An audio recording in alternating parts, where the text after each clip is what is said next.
family emigrated to Australia in 1958. In 1965,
calling him communist, you could talk of the other colonial powers. After all, Russia, the USSR, was taking over Eastern Europe, which is my family left from Hungary, otherwise they would have stayed there. So there was, by the West, a real threat of communism. So if we join together, say, Congress bringing in communism, and all these people talking about independence, they're not really talking about independence, they're talking about bringing in communism. And then we can put America to ally with us. Because America couldn't ally with us and talk about stopping the struggle for independence, because after all, they're a struggle for independence. And the same. But if we talk about the struggle for communism, then they will join us. Which they did, and this is in my book. Of course, what America wanted is very complex. It wanted its own access to all those raw materials, which it was using, but it was having to get them all from the British, French, and Belgian companies that owned everything in the colonies. So America had not only the anti-communist agenda, but another agenda about how to gain control. Now, I couldn't investigate that. I'm approaching my 82nd year, and I don't have as many research and experience. The book stops in 1948 with what I found in the beginning of the Cold War, the manipulation of broadcasting and the press,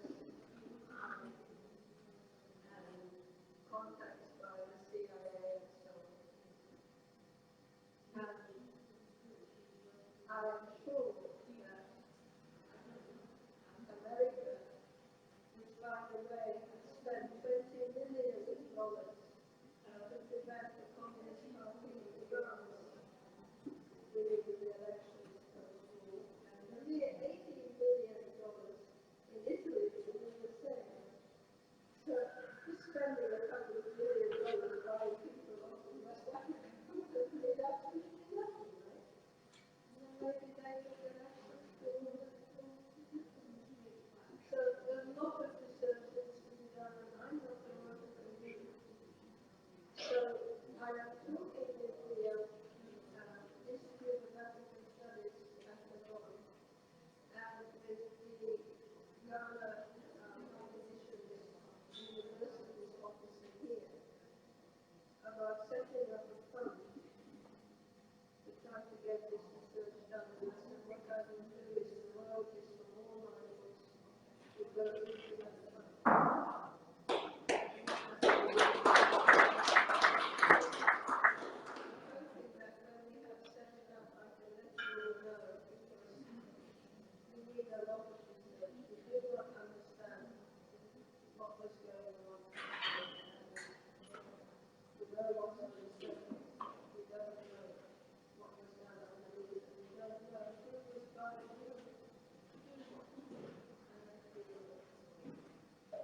So that's one of the things I wanted to raise. The other issue I want to raise with you is what I know about the North and the Northeast. So let me clarify what is wrong with that. So after all, there are no archives up there for a historian to visit. There are some archives in Tamale. There's nothing there that relates to what I'm interested in. But through Professor Arthur and through Tom Vincent, I met South African local anti-African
was an almost completed dormitory for the boys, but no dormitory for the girls at all. So the girls were just sleeping out on the ground, while the boys were in this almost completed dormitory building. So I went to all the further education department and told myself, see that, and things like the girls' lounge, dormitory, the other things really. But of course, one of the things I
And that, as you can see, it still raised my heart.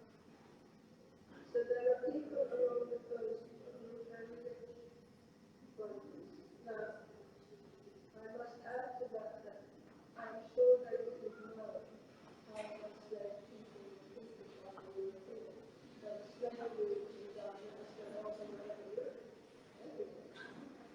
It was only in the colonies, in Europe's colonies, that slaves were treated as enslaved. So I'm sure the people who were selling other Africans didn't know this. But they were still selling them and still fighting wars in order to reform. And I think this needs to be recognized. Because who were those people who got rich? And are any of those names that are names of people who got rich?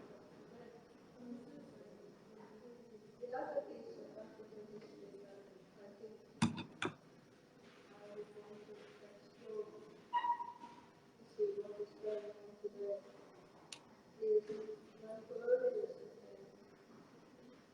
A number of issues to do with that.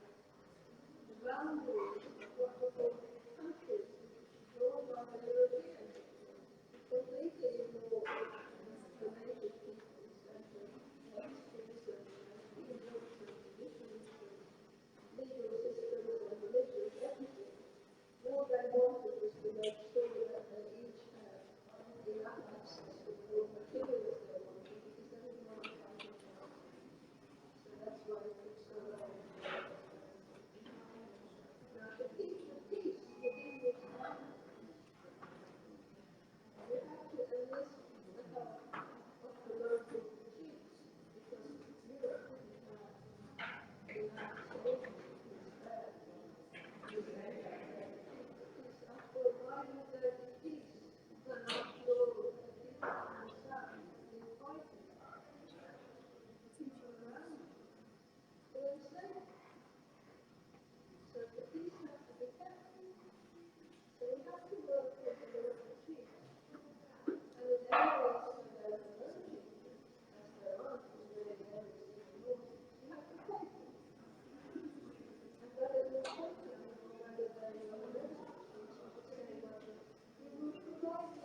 Thank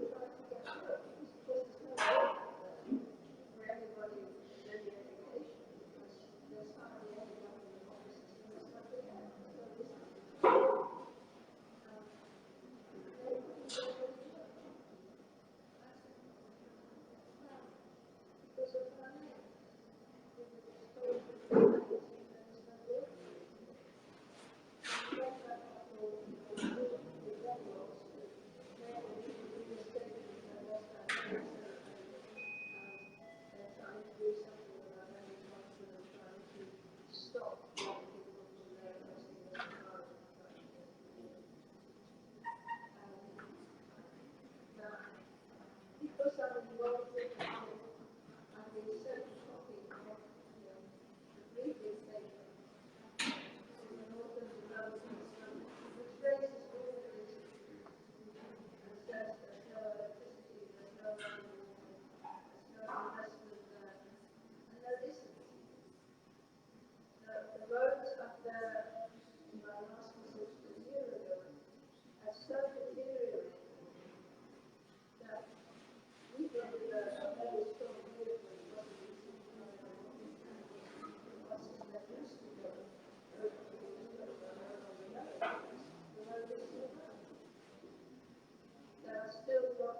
done on my students.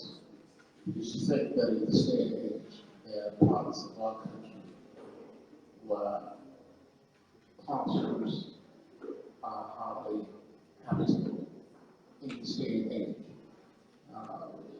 Listening to her, my mind was taken back to what Cecily said about old and wonderful. I was in a crowd maybe a couple of months ago, and I saw some of these mansions and so on. And to think that you can see mansions of that quality, that respect, in the same country, just across the border from Accra, where you have classrooms like that. It's quite depressing. But anyway, the other thing that does is say to me that this is why Kwame Nkrumah remains as relevant today as he ever was. Because anybody who has paid any attention to the man and what he did, I only saw him for maybe 2 years of mine. So I say essentially life. I must have been about 7 or 8 when, no, I think I must have been about 8 or 9 when the coup happened. But there was a spirit in the country that was absolutely unbelievable. From child to the grandparents. You knew there was a man somewhere sitting around thinking about you, planning for you. A man who knew about your history, who knew about what you had been through, and had sat down and done all the thinking that was required to change everything. That spirit is no longer there. Now, when you go to a place like Ghana, it's just the same, pass through Ghana, pass through Nigeria, pass through South Africa. It's the same thing. I think you people are doing extremely well. And the vast majority of people are just getting on, just getting wild. And if anything was required to remind us that Kwame Nkrumah these words, these comments that we read today, I should tell us that. So I say thank you very much. I wonder if are there any questions from what she has said.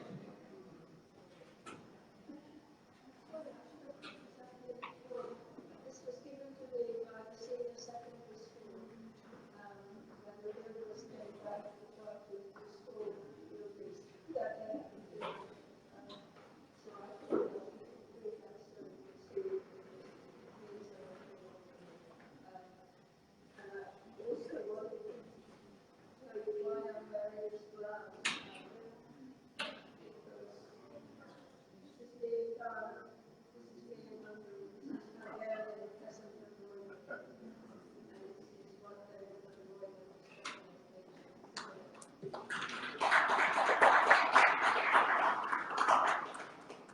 Before Marie goes away, because she has a bit of a distance to travel, are there any questions?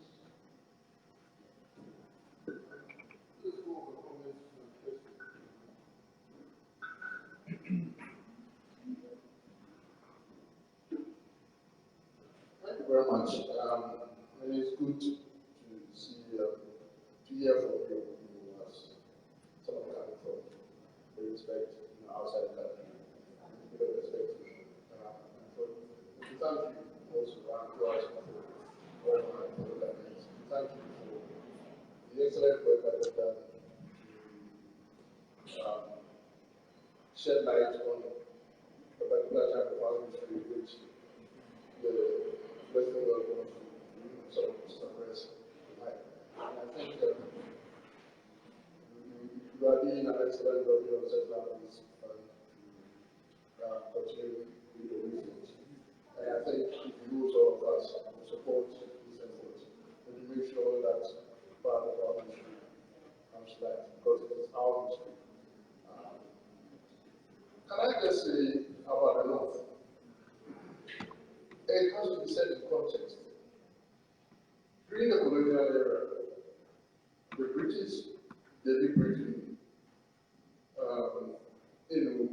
prevented those who wanted to develop a case, for me too. For the simple reason that we felt that the Northerners were rather violent, and that if they were educated, would cause trouble. So the missionaries were told not to enter that school, they were second schools. Now, when after independence, Nkrumah led the problem by making it kitchen free and schools were open and so on. Now, yes, of course, there's a lot more that we need to do historically, the black connection, the rest of the country. But I do think we need to set the lack of development, the inequality in that sort of context. Thank you.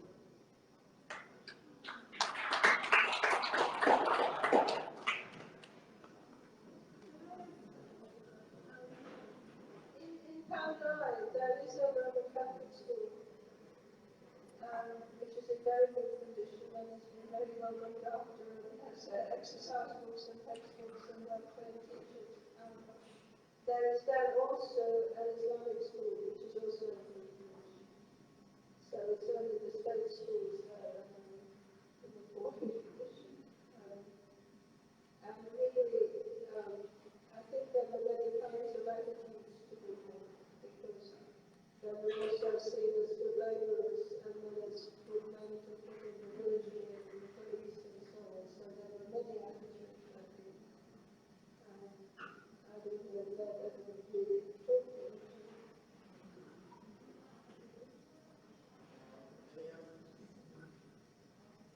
All right.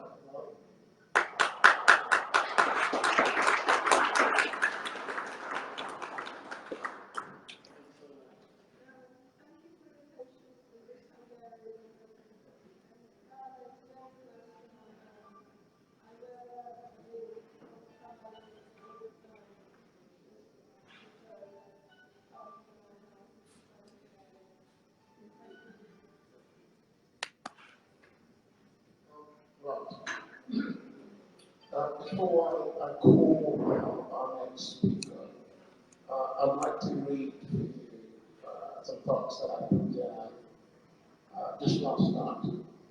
Because coming over to today's function, I thought that perhaps it might be a good idea to share some thoughts of what I'm thinking most about Dr. Kwame Nkrumah. It might turn out to be a bit long-winded, but these are heartfelt feelings and thoughts of mine regarding funding. And having heard some of the comments that have been made today, I feel that we should get to hear a lot more about this man. So if you don't mind, I'll just read this to you.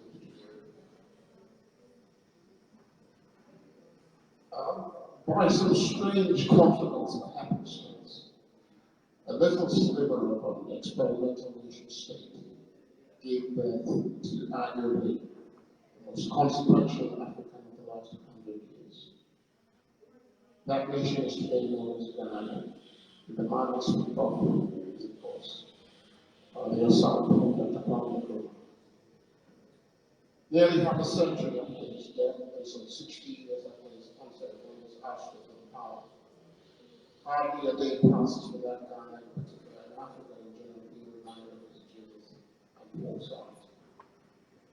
This is rendered even more remarkable when it is considered that both during the era of his political power, and in all the time that has elapsed, barely a single day goes by without well-organized, well-funded, and highly motivated forces that rage against him in life, continuing to relocation, even in his death. Anyone who has been paying attention to Ghana since the present government acceded to power will have noticed an awful lot of initiative going on. From clamoring to remain at the University of Ghana for one of their own, to relocating their apostrophe in Fountain State. Those in power have been rather unsubtly attempting to rewrite much of the country's foundational history. I have every confidence, however, that their efforts will come to naught for a very simple reason. The solid reputation that Dr. Akuno built in a relatively short time is on impeachable. It has been tried and tested over time by the best and the worst. It is self-sustaining because he did something none of his peers bothered to do. In terms of his practical achievements and his ideas for the future of Ghana and ultimately Africa, both were underpinned by fervent intellectual engagement. So intense, time has not succeeded in blunting any back. The thoughts he set out in the many books he wrote. I recall the first time I read his title, Neocolonialism, the Last Name of the Kingdom. I was lucky to read it when I was at university and had acquired some of the analytical skills that helped me think.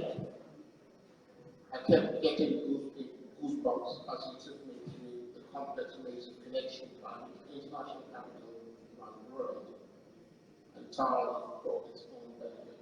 And this reminds me of what our very first speaker was saying this morning. It is absolutely true. If you haven't read it, please read it. If it's such a long time ago since you read it, reread it and put it in its setting for today. It's amazing that this man could sit and think, figure out what it was, the way everything worked. It's wonderful. The miracle of it all for me was that the intellectual heft of the man equipped him with such a fecund mind that his efforts at what we would call today multitasking involved setting out in the clearest terms his ideas for Ghana and Africa. At the same time as he was running a government that was under almost permanent attack from enemies within and without. Because he wrote and gave some powerful speeches to engage the newly awakened populace, Ghana, more than any other modern African leader, in pro-market promotion set Africa on the path towards modernity and a place around the table within the community of nations. He did more than any African leader to bring the whole into fruition, and I acknowledge the comment made by previous speakers about the OAU.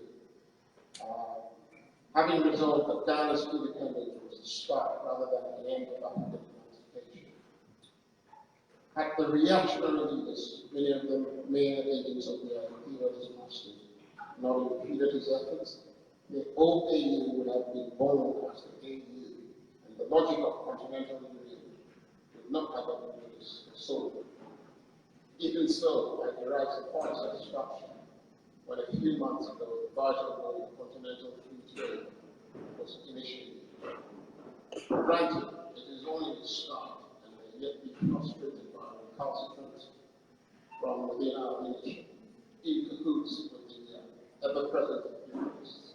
But I could feel the spirit of Dr. Nkrumah, at least in my imagination, rest a little easier as we continue to take these baby steps towards the freedoms of rights. I was 10 years old when the coup of 1966 came, so I was 10 years old. My life until then had been quite together for a child in Africa, even if it was just a little bit gone. I had the good fortune to have been born in a home where my parents and guardians sent me to an international school, just a stone's throw from my home in a briefly covered capital. I grew up with classmates from all over the world, English, Russian, Bulgarian, Canadian, Latin American, Indian, West Indian. My teachers were from an equally varied background. The insights I gained into the world outside my immediate experience of living in the normal and setting were immeasurable and only became apparent as it was. My ill came crashing around quite quickly with the coup. The most immediate disruption occurred when we had to move from the government-provided accommodation of what we now call the airport residential area, which is close to our school, to our own private quarters at Kosi, a considerable distance away. Although the latter was not shabby, it was not as grand as I had been used to. Plus, it it was a long drive from my school. Not only were we shown the government cars that we had been used to having at our disposal, but my old man's private car had also been seized for some reason that was not immediately clear to me. The upshot of this was that I was quickly introduced to George traveling on Joshua like most ordinary young years, as this was the only way I could get to school unless I was to change schools. It had been agreed that as I was due to take a common entrance examination, it would be too disruptive for a new school to be found for me in this area. In any event, my school fees had been paid up there in the academic year, and all I had to do was take the common entrance examination and hopefully move on to secondary school. Between the taking of the exam and the receipt of my results, my old man was arrested and incarcerated together with other CPD stalwarts and placed in so-called protective custody. All his bank accounts were frozen because he was the sole breadwinner. We quickly began to feel the economic hardship that the state was fighting in us, even to this day. To cut a long story short, the exam results arrived. I passed and being placed at my first choice school, but by now I had no way of affording the fees. After careful deliberation, it was agreed that I would have to forego the opportunity for that year and hope that the family's financial situation might improve the following year. This meant that I had to retake the exams of the next available opportunity as enrollment would not be deferred and carried to the next year. By a combination of hard work and always good luck, not only did I pass the next time around, but I won the full Cocoa Marketing Board scholarship in the school of my choice. That's how I ended up at South College. I'm an elite school in Ghana, albeit a couple of years later than I could have back home to Ghana. I share this story to illustrate the change that even from the earliest part of my life, I'm very fortunate was shaped by Dr. Phyllis Forsyth. Without my even being aware, not only has Zephyr provided my family with an income that provided me what could today be called a middle class existence, but even when that morale was pulled from under our feet, the fruits of his exertion provided me with a safety net that cushioned my fall when the destruction came. I credit the excellent foundation I gave in my time of exile, preparing me for the fulsome life and happy and privilege. Now, I'd like you to consider this. Catastrophe. Catastrophe. Now, it is a catastrophe. That every day there will be a taxis and those who are demonstrably wasted years. Within a year or so of the coup that removed him from office, the chairman of the junta, General Hunter, had had to execute an ignominious resignation from the military government for correctly accepting a bribe from 30,000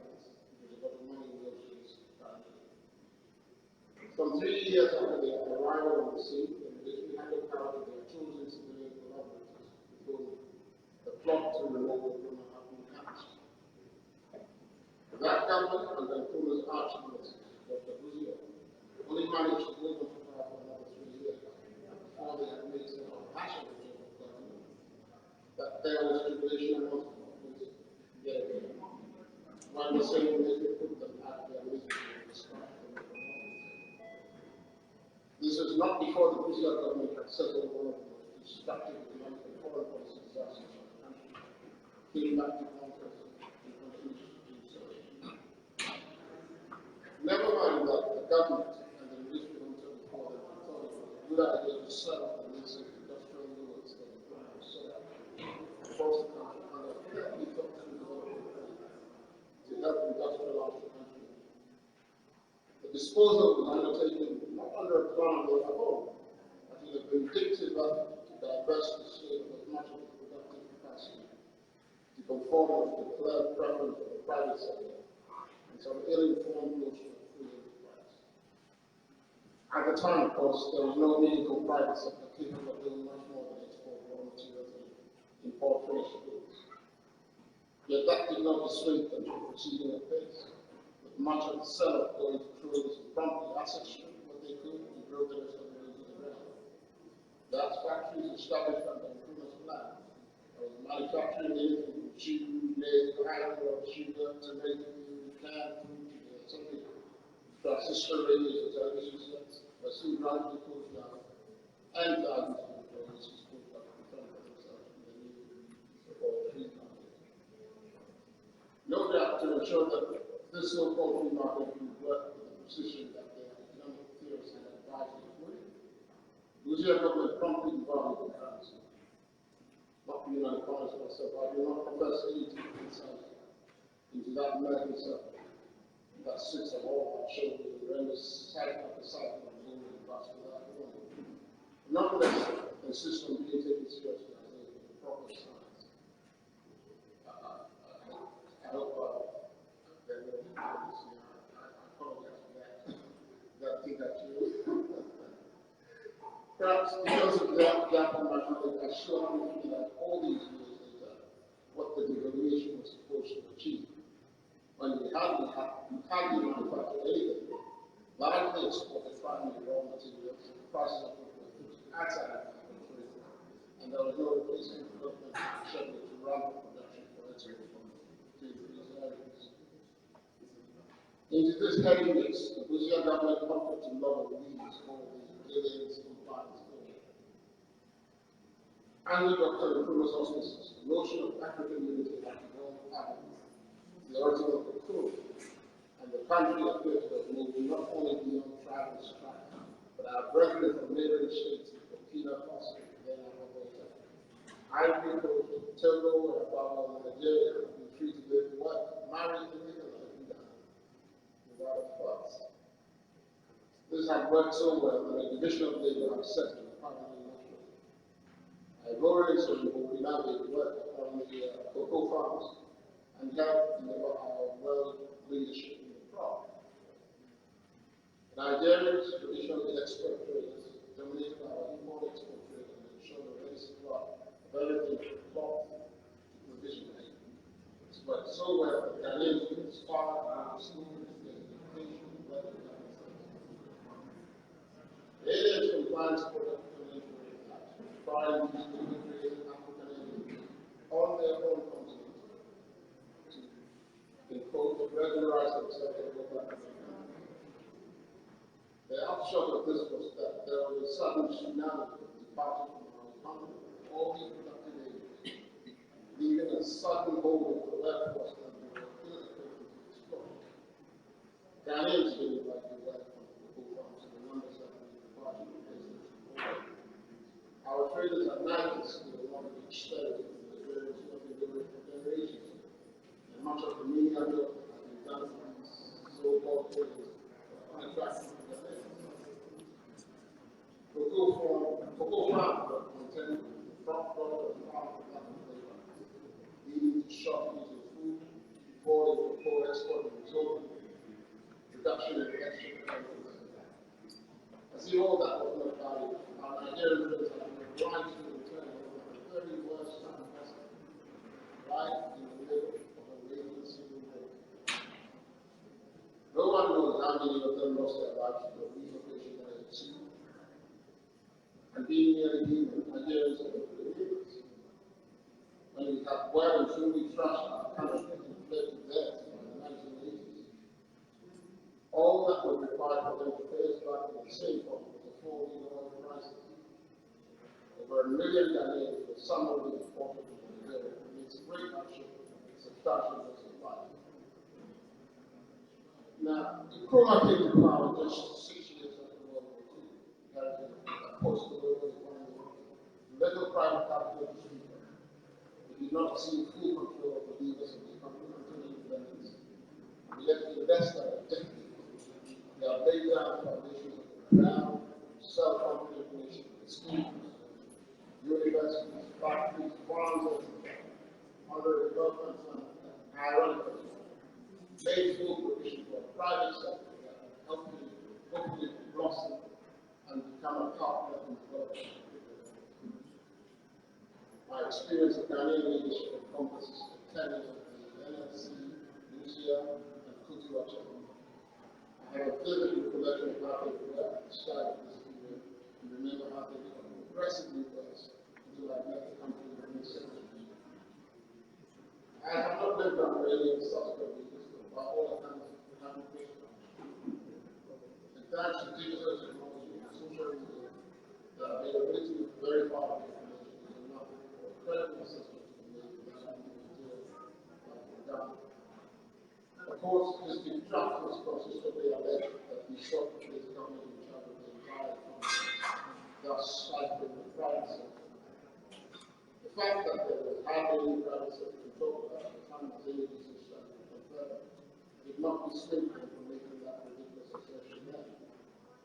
Even today, over half a century, we still have not grown a critical mass of an entrepreneurial class to make a discernible dent in the deficit of productive investment and innovation to stay flowing in the class.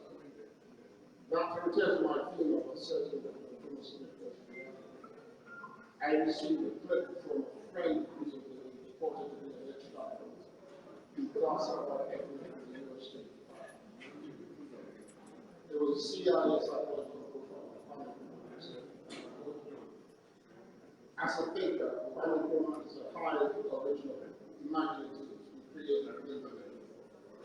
He possesses a remarkable different vision that enables him to see over the mass or mess of intervening problems in detail, to view an old but caged, harmoniously organized, free, and independent Africa, possessed with its unique personality, which stands with equality for the rest of the world, accepted, honored, and respected.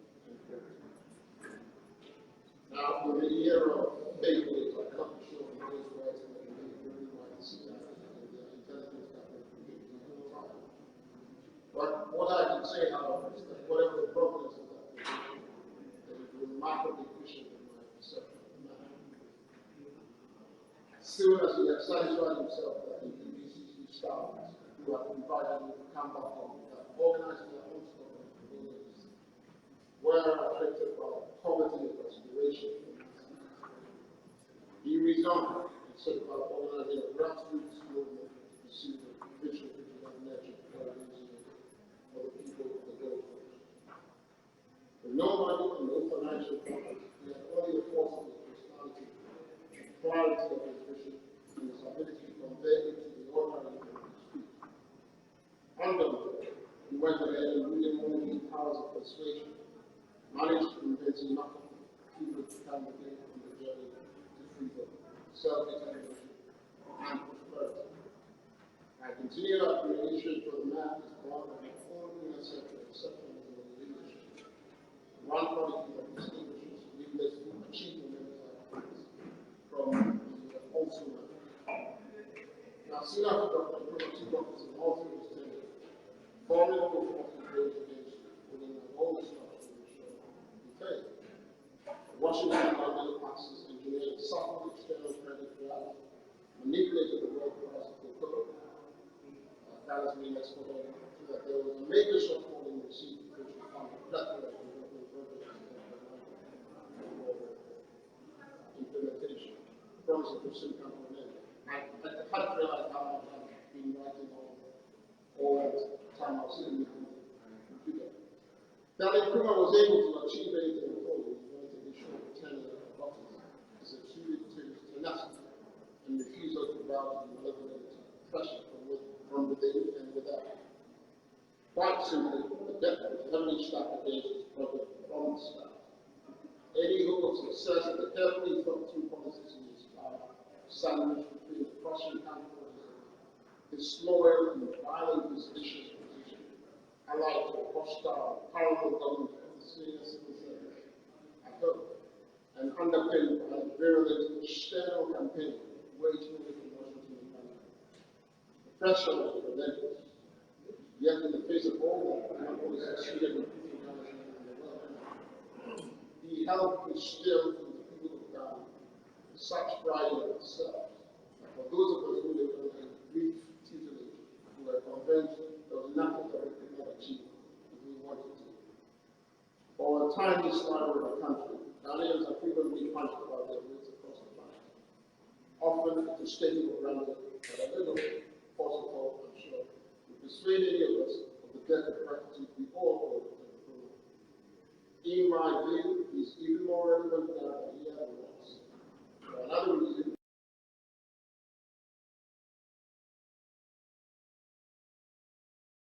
the originated of human DNA. However, the level of corruption that keeps a country like Nigeria at the bottom of poverty is simply shocking. In our country, the level of corruption and the conspicuous consumption that continues to be big national development, even that, makes you question yourself as to whether there is something intrinsically wrong with the Africa. Yet even in this, there is an example to be had from Dr. Kruger.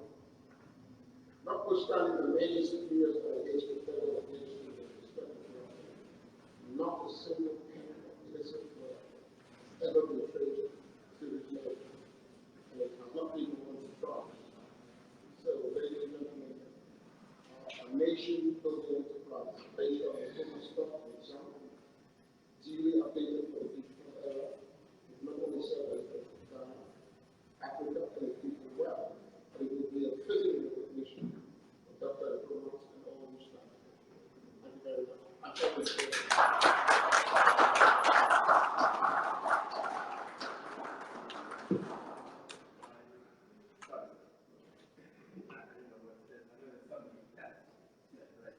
Yeah, we can't afford a little bit of his time.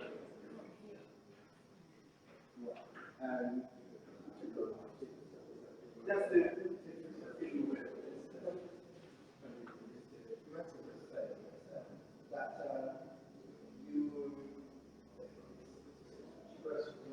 you alluded to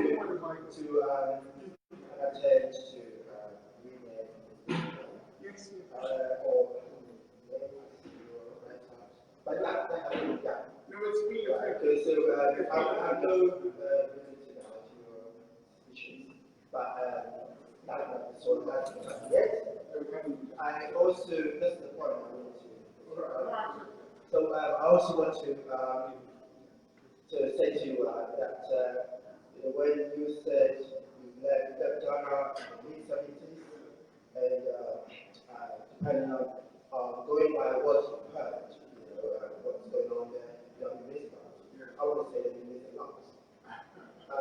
You missed a lot because you probably missed the opportunity to be in your country, right? Your home that you love so much, to build, even in the face, all the forces, that are going against the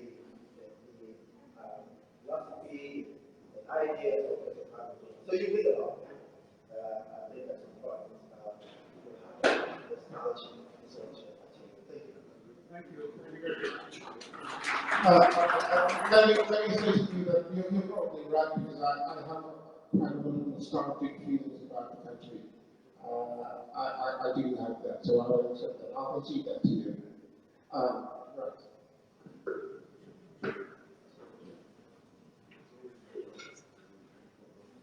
Our next speaker is Emmanuel Ahmed, and he'll be talking to us about the achievements of Dr. Kwame Nkrumah and the CPD government.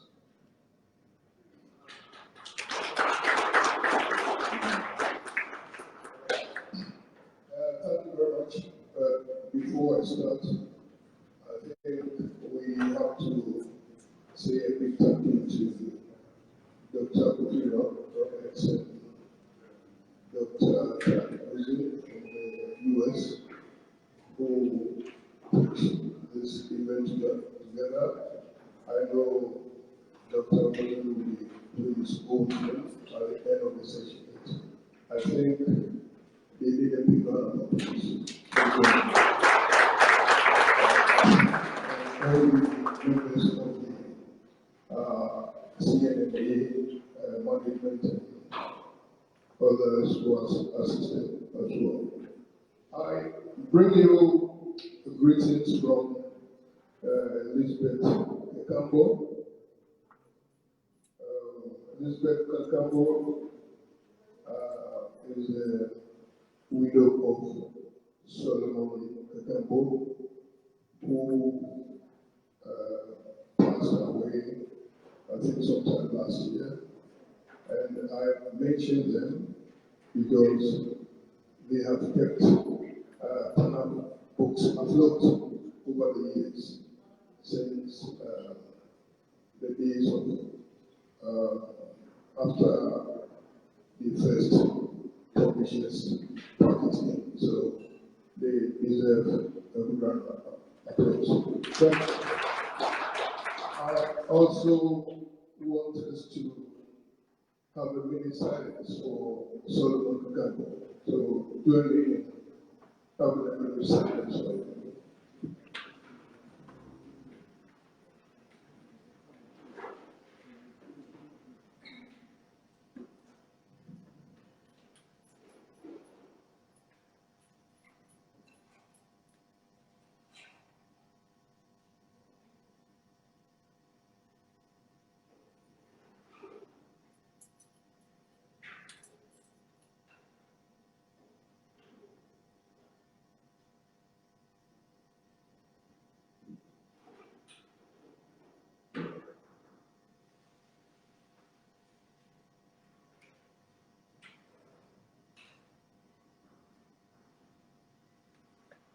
Thank you. The reason why I decided we pay this tribute to this couple is that the gentleman there, at the very start, after Professor Ali's presentation, he talked about Nkrumah being ahead of his time. And it is very true. And it's a very important thing to say. And I'll tell you a short story before I talk about his achievements in the CPP government. Dr. Nkrumah gave the literary rights of his titles, which we have Africa Must United, all those wonderful words. He gave it to June Hill, who was, as you all know, a British or a Scottish, actually. And one would wonder why such a revolutionary character will give the literary rights to a white woman.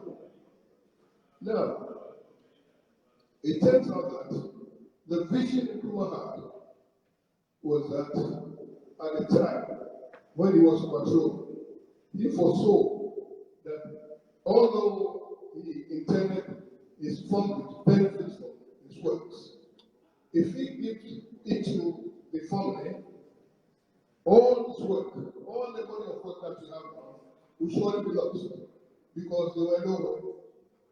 The children were very young, and naturally they couldn't handle it.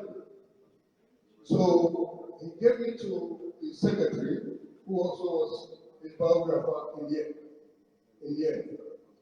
And guess what? Just recently, before Julian passed away, Pana had a 50-year anniversary. Pana books had a 50-year anniversary.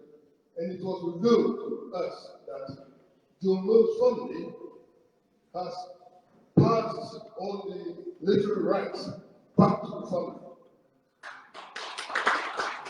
So when we talk of a visionary, we are talking about a very, very special person, a very remarkable individual. Now, let's look at his educational achievements. It's not like some of us who don't know much. He studied, he had a Bachelor of Theology, Master of Science Education, Master of Arts, and he was given a honorary doctorate at University of Lincoln. Dr. Nkrumah's political achievements were very remarkable. And it is not for nothing that more than 3 decades after his death, and during the lifetime of stalwarts like Nelson Mandela in the liberation of Africa from colonialism, Dr. Nkrumah was voted Man of the Millennium by listeners of BBC World Service Radio Africa Service. Before we look at the achievements of such a great man, it is right and proper that we attempt to debunk the myth that the British colonial government left Dr. Nkrumah 200 million at the time of independence in 1957, which he wasted. It is a shame that critics and unfortunately some serious academics and scholars fall for this bogus argument. But, ladies and gentlemen, nothing could be further from the truth. As leader of government business and prime minister from 1952 to 57, Dr. Nkrumah was able to raise the level of the economy of Ghana to the extent that cocoa production rose astronomically. And according to Hansard report, Hansard is the parliamentary records of 1954, it is stated there that in that year he has raised about 50 million. That was in 1954. And mind you, he did not come to, we did not have independence until 1957. So if this is so, what is the 200 million that is supposed to have been left? Because the money that was generated from 1952 to 1957 was raised by the Nkrumah CPP government. So we should put down the line that the oppressor left Nkrumah with 200 million. More than 100 years of British colonialism, very little was done in the areas of economy, social infrastructure, when the new nation Ghana was born. Before coming to his educational achievements, let us look at his international achievements. Together with T.R. Makonnen, Peter Abraham, and George Parkmore, they organized the 5th Pan-African Congress in Manchester in 1945, which was the impetus to the liberation of some of the countries in Africa, because we had Jomo Kenyatta, Hastings Banda, and a few others there. And to some extent, one can argue that whether the UGCC, United Ghana Gold Convention in Ghana, whether they have invited Nkrumah to Ghana, he will have gone anyway to live in the liberation of the country, because Kenyatta, his brother, and all others were to do the same. Nkrumah was a proud Ghanaian, and he talked of having read philosophers such as Hegel, Karl Marx, Engels, Lenin, and Mazzini that influenced his revolutionary ideas and activities. But he talked of one book more than any other. That's why his enthusiasm, and that was the philosophy and opinions of Marcus Garvey. This book, which should be read and studied by all serious Pan-Africanists, was published in 1923 with the philosophy of Africa for Africans and Back to Africa movement. This was to lead to Nkrumah following the lead of such stalwarts as Henry Sylvester Williams, W.E. Du Bois, C.R.I. James, George Parker, and others in projecting the Pan-African philosophy. Nkrumah initiated and convened the Conference of Independent African Countries in 1958, attended by Libya, Ethiopia, Liberia, Morocco, Tunisia, Sudan, Egypt, and Ghana, held in Accra in 1958. This was followed by the All-Africa People's Conference of Independent and non-independent African states, liberation movements, public organizations such as trade union organizations, women groups, and all of this. The Ghana Green Money Union, and remember Dr. Akumani talking about it, was the basis that he envisaged in the formation of an African Union government. And the Ghana Green Money Union, it was just an the members of the union had representatives in the parliaments of each other as observers, so they were able to fully participate. Because, as we've seen, he had a vision. Whether we like it or not, he wanted it. Nkrumah didn't see himself as a Ghanaian. He saw himself as an African, with no barriers, with no borders. By 1884 and 1885, the Berlin Conference has disseminated the whole of Africa. So let us ask ourselves, a country like Ghana, or Malawi, or Zimbabwe, how can such a small country pitch against the United States, Britain, in the international forum? So we have the foresight that unless we come together, there's no way that we can take our rightful place. On the domestic level, Dr. Nkrumah's government can boast of these significant achievements. In 1949, he founded the first mass political movement or party in Africa, the Convention People's Party. Nothing of the sort, apart from Marcus Garvey's United National Independence,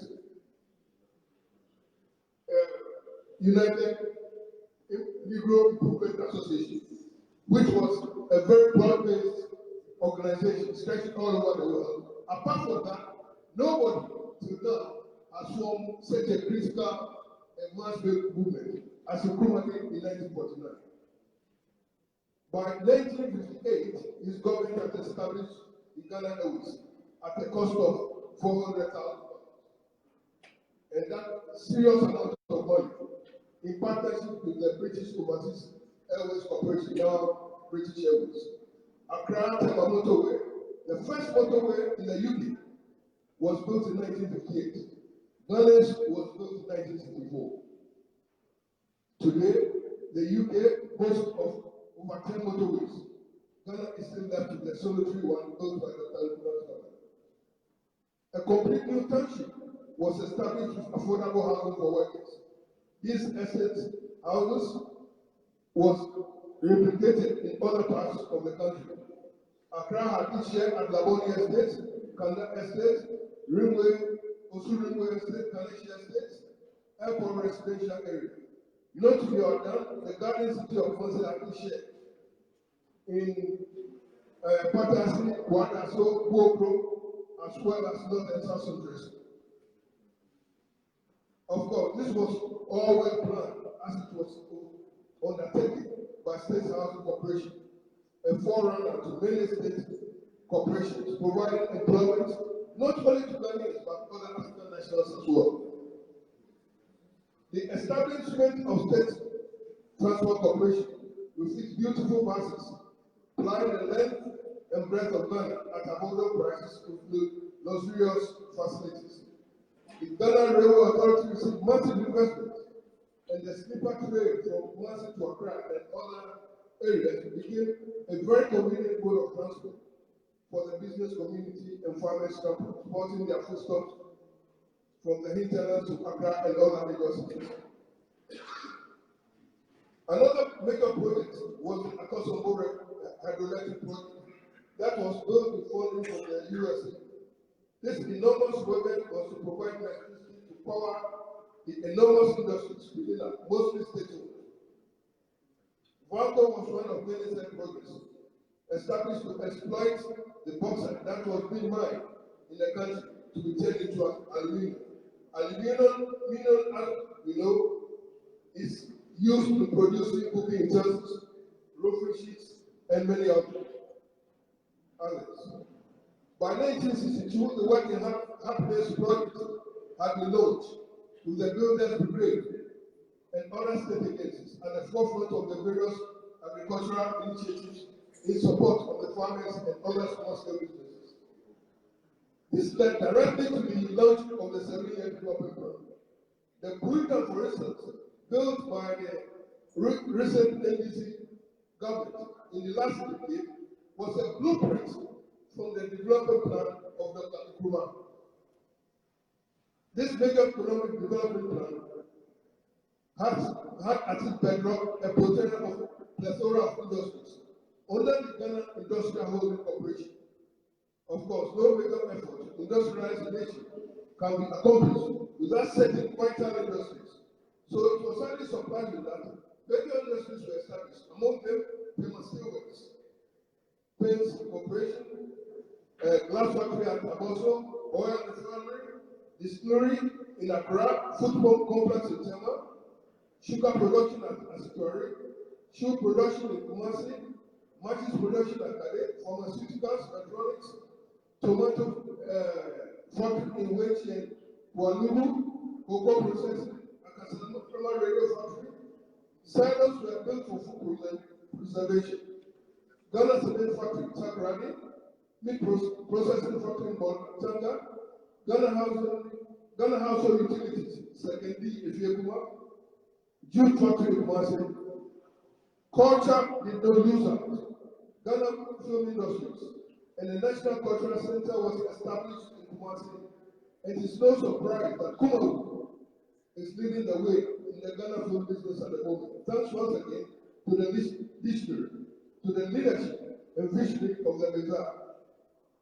In the area of health, the CPP government under the Kuma invested heavily in two major industries, two major hospitals, Okonfanochi and Kolibu Hospital in Kumasi and Accra, as well as Efikwanta hospitals. Polytechnics were established all over the country, in Accra, Takradi, Ho, Kumasi, and other parts of the country. Kumasi College of Technology, Kumtaku, was upgraded to a full-blown university, the Kwame Nkrumah University of Science and Technology. The University of Cape Coast was established, as well as the Kwame Nkrumah Ideological Institute. So this is some of the great achievements of the one man who has done so much for the motherland. And when I say motherland, as we come to realize, Nkrumah was no Ghanaian. He was an African, because he said, I'm not an African because I was born in Africa. I'm an African because Africa was born in me. When he was in exile, a group of people in this country wrote to him, asking him to become their patron. And this is what he said as part of his response. He said, you who are in Britain have a significant role to play in the international Black revolutionary movement. You live in the center of the very citadel of British colonialism and neo-colonialism. You have asked me to be your patron. My answer in capital letters is yes. I will stand behind you in all your Black power revolutionary endeavors. And I hope you will answer my call when the clarion sounds.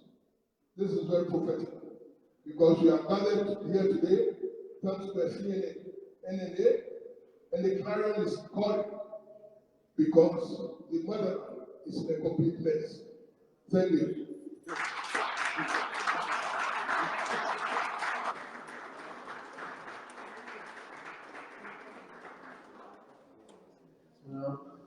If anybody needed any further reminder of the significance of Sergeant Dr. Kwame Nkrumah, I hope we've had a whole plethora of achievements that he can add to his name. I'm not sure who the next speaker is. If you will just bear with me for a moment.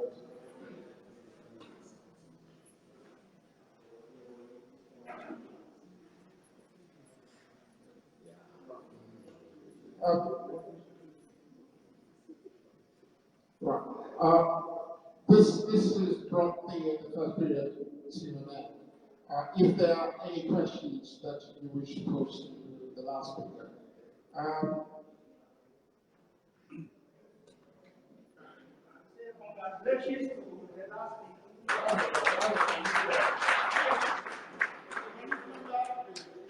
my name.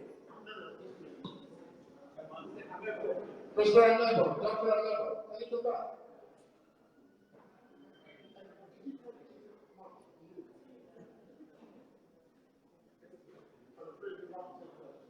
Okay, because you said that. I just congratulated you. But the achievements are more than what you said.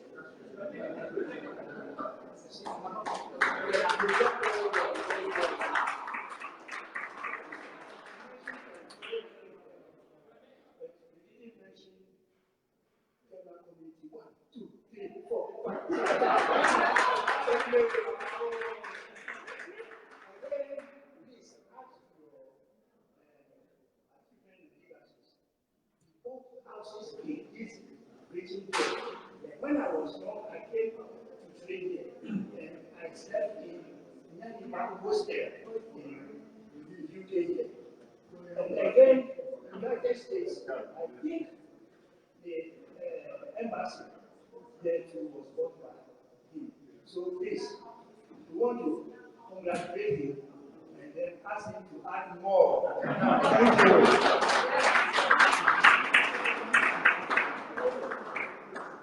My name is Major Body Amenya retired. And when I came from Commission S at Nature Academy, and we went for social gathering, we heard that somebody was knocking the table, bang. And the room became quiet. And then he gave a short speech. And what I gathered from that speech was that I have commissioned you this officers to defend Ghana and defend me. If you fail to defend me, Ghana will suffer in future. And it's true, today we are suffering. That speech in 1963, that's not true. And there are so many other speeches which we would like to bring to light. The opponent wished they had begged for independence, but they couldn't do it. So they developed shared hatred to destroy everything that they money. And they are saying destroy it. You want to wipe out human state, but they can't do it. Because we are alive. We shall train our children, and generations. Thank you.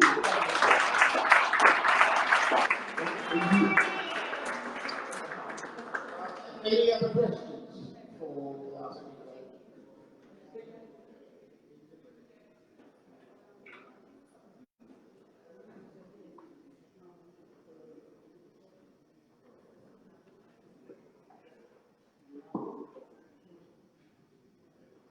I also want to contribute something to the achievement of Nkrumah built all the embassies in the world.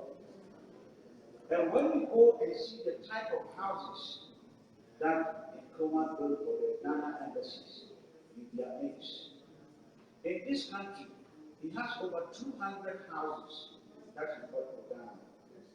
There was a place called Conquered Gardens. It was for Ghana. Ghana had cocoa marketing home in this country, so that they would bring the cocoa from Ghana to this country and supply, build the electric supply for Ghana. They did also.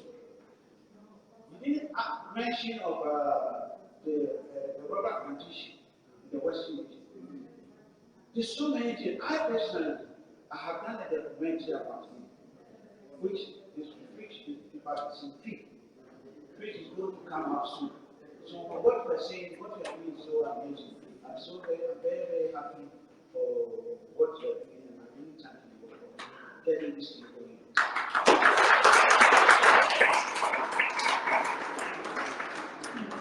Okay, thank you all, and I don't think I should add anything, because if we want to talk about the achievements of the Mesa, I don't think we'll leave here tonight. Yeah. But the important thing is, the interesting books are there. He left us a body of work. That is the critical thing. he never left us desolate. And so we need to support Panam books so that they can keep on. If they didn't survive, all this material is giving us a blueprint to the promised land. So, over to you. Thank you very much. Thank you very much.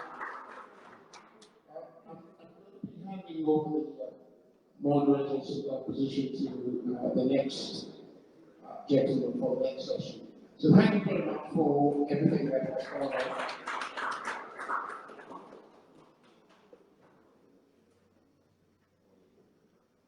Thank you, ladies and gentlemen. I'm so sorry we're running very much out of time.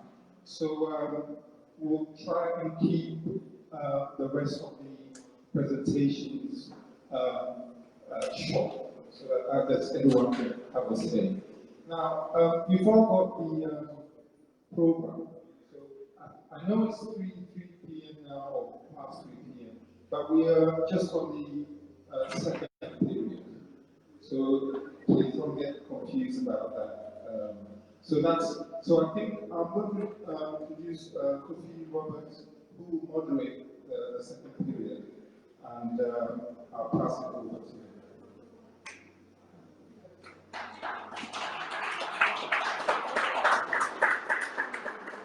Good afternoon. I'm not trying to fit someone else, so I'm sure you forgive me if I don't sound very much like a moderator.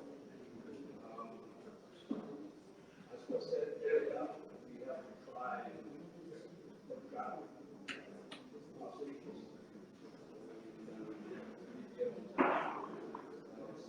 And in the process, I'm going to have to do a few things differently. So we have two speakers, movements, basically same subject together.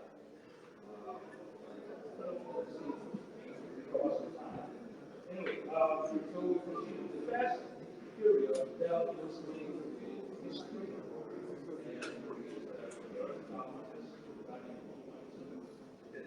this second period will focus more on what should be done, what can be done, what should be done from here on, going forward.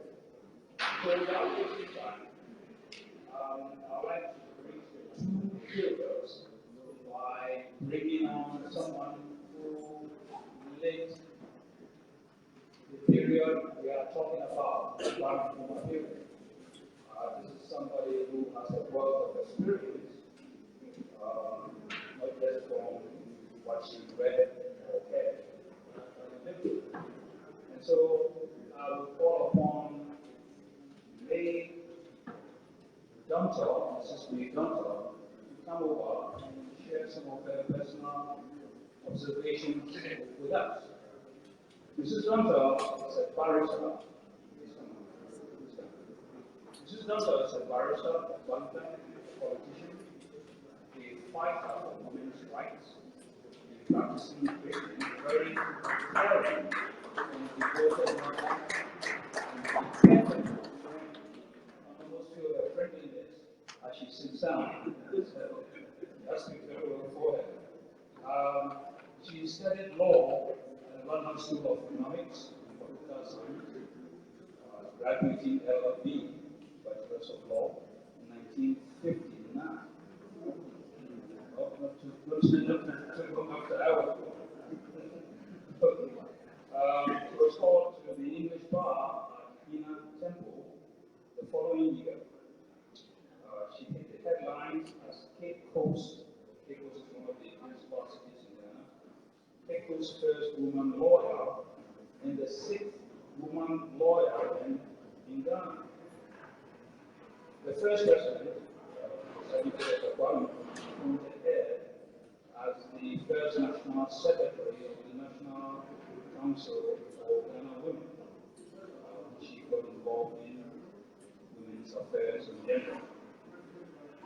Mrs. Dunter is a staunch Methodist and a very active church member of the Methodist Central Hall, Westminster. So, ladies ladies and gentlemen, Mrs. Stella Duncan.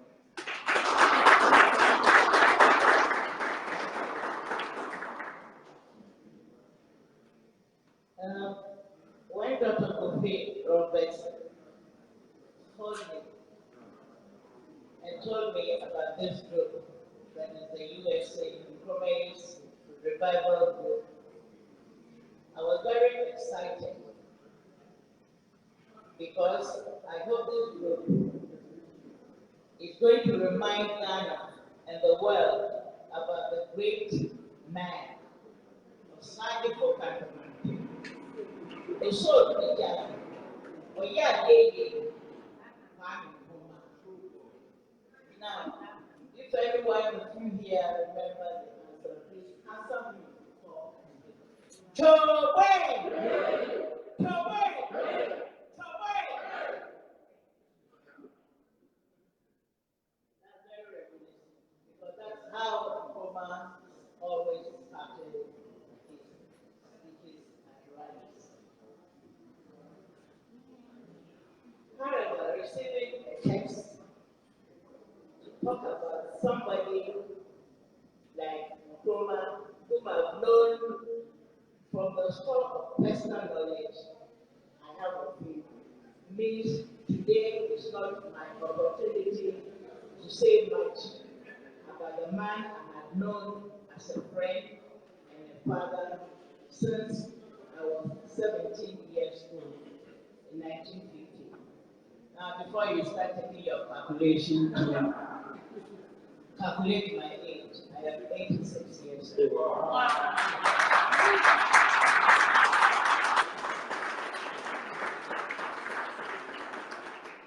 Some 10 years ago, I went to a hairdresser. Next to it, in the same room, is a barbering section for men. I saw some young guys speaking Twi. And because they were speaking Twi, I just went to them and said hello to them in Fanti. And just out of the blue, I asked them, by the way, what do you know of Van Nkrumah? They were as surprised of the question as the person coming to see them, because it's a barbering section, all guys, and yes, a woman coming to speak to them and asking who is Van Nkrumah. One of them said, oh, you were the first president of Ghana. I said, correct. The other one said, he built the Akosogo Dam and electricity. I said, correct. And the other one talked about Temahako. I said, correct. I said, what next? That's the end of it. They knew nothing else about Van Nkrumah. So I asked them about the industries of Nkrumah, which Nkrumah established. Do you know about the sugar factories in Akosogo and Isuchari, in the Isuchari and the Commander? You haven't heard of it. I said, so don't you know that Ghana was producing enough sugar for Ghana, and we stopped importing sugar from this country produced by, this is very important, Tate and Lye. Remember that? They haven't heard. Haven't heard about the Bogataga meat factory which produced corn beef, cold water corn beef? They said no. I said it was better than Exeter corn beef, which was produced in this country. So that's another point. And I kept going. What are the metal industries? There was a time when there was a building going on in Ghana every single day, from the huge mills to the minute tiny mills, were all manufactured in Ghana. Have you heard of them? Nothing. I went on and on, asking about what about the rubber plantation in Swahili near Tapa, where Ghana did not only produce the rubber, but we're producing car tires for our cars under the technology of Firestone. And they said they haven't heard about it. What about sulfur ceramics, producing tiles for bathroom. They haven't heard of anything. Now, it is from what these answers I got from these young guys that immediately came to my mind when Dr. Roberts phoned me. If we want a group to tell Ghanaians, to tell people about the achievement of Ghana or Nkrumah and what we're going to do, they must first be told what did Nkrumah achieve. Now, after some time, those of us who really went with him, who knew him, who talked with him, would not be there. And if you guys now doing this work have to do it well, then that is your job. And that is why I agreed to come here to give you the encouragement to continue. Now we all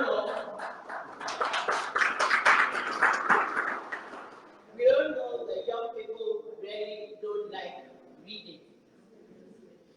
And with your technology, all they have to do, the new have to do, is holding their phones. So whatever means you're going to use to let them know about Nkrumah through this, whether by regular information, whatever, then we encourage you to do it. Because until they know what the person has achieved, as this young man I met at the salon, they didn't know. They certainly wouldn't know where to go next from where. Now, when Nkrumah came to the scene, it was with the UDCC, United Workers Convention.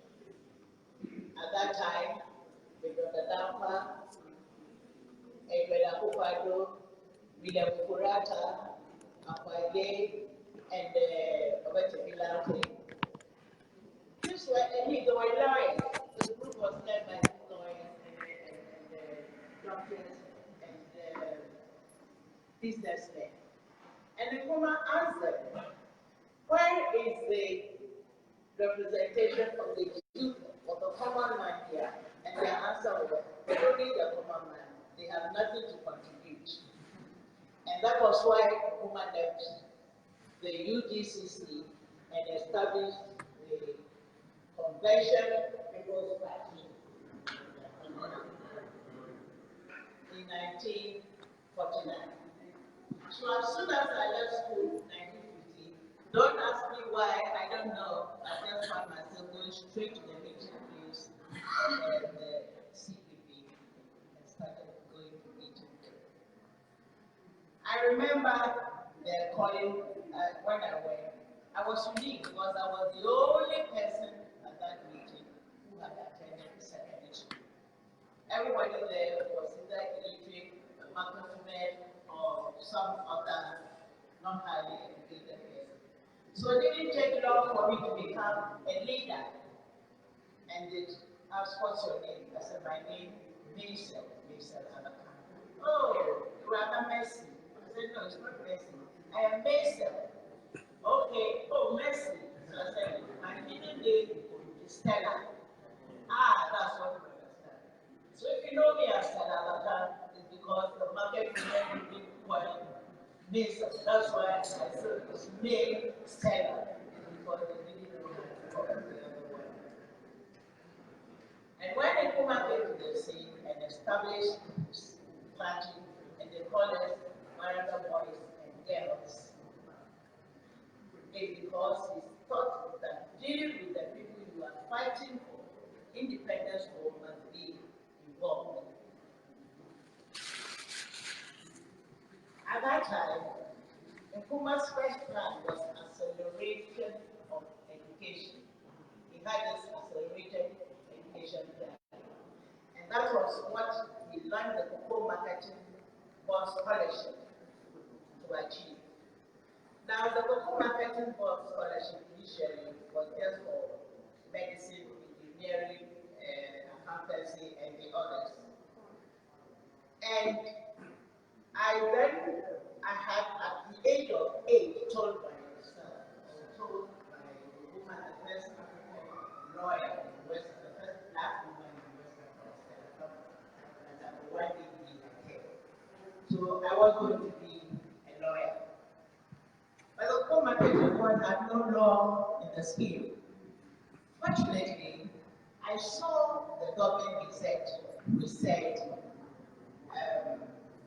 which was advertising for candidates to be trained as lawyers. At that time, I was already, at 18, I was already a member of the CPP National Executive Committee. And when I saw this gazette notice, and there was an executive meeting of CPP coming up, I decided to go to this meeting with the gazette. Again, I wanted the Cocoa Marketing Board to give scholarship. And everybody said, no, lawyers come and do their own work and they don't like it. It's because they get more money practicing. So I showed them, this is the government gazette. The government has decided to train lawyers because they don't get Africans, Ghanaians to become, to work in the establishment. So if the government is allowing, and that was the colonial government in those days, that's 1954. If colonial government was giving scholarship to study law, then why can't Cocoa Marketing Board? And whenever you went to the National Executive Committee, and somebody is speaking, you just watch it because if the woman is not there, it means he quite support what you are saying. So when it's put to the vote, you just know what the vote will go if you just watch Kuma say.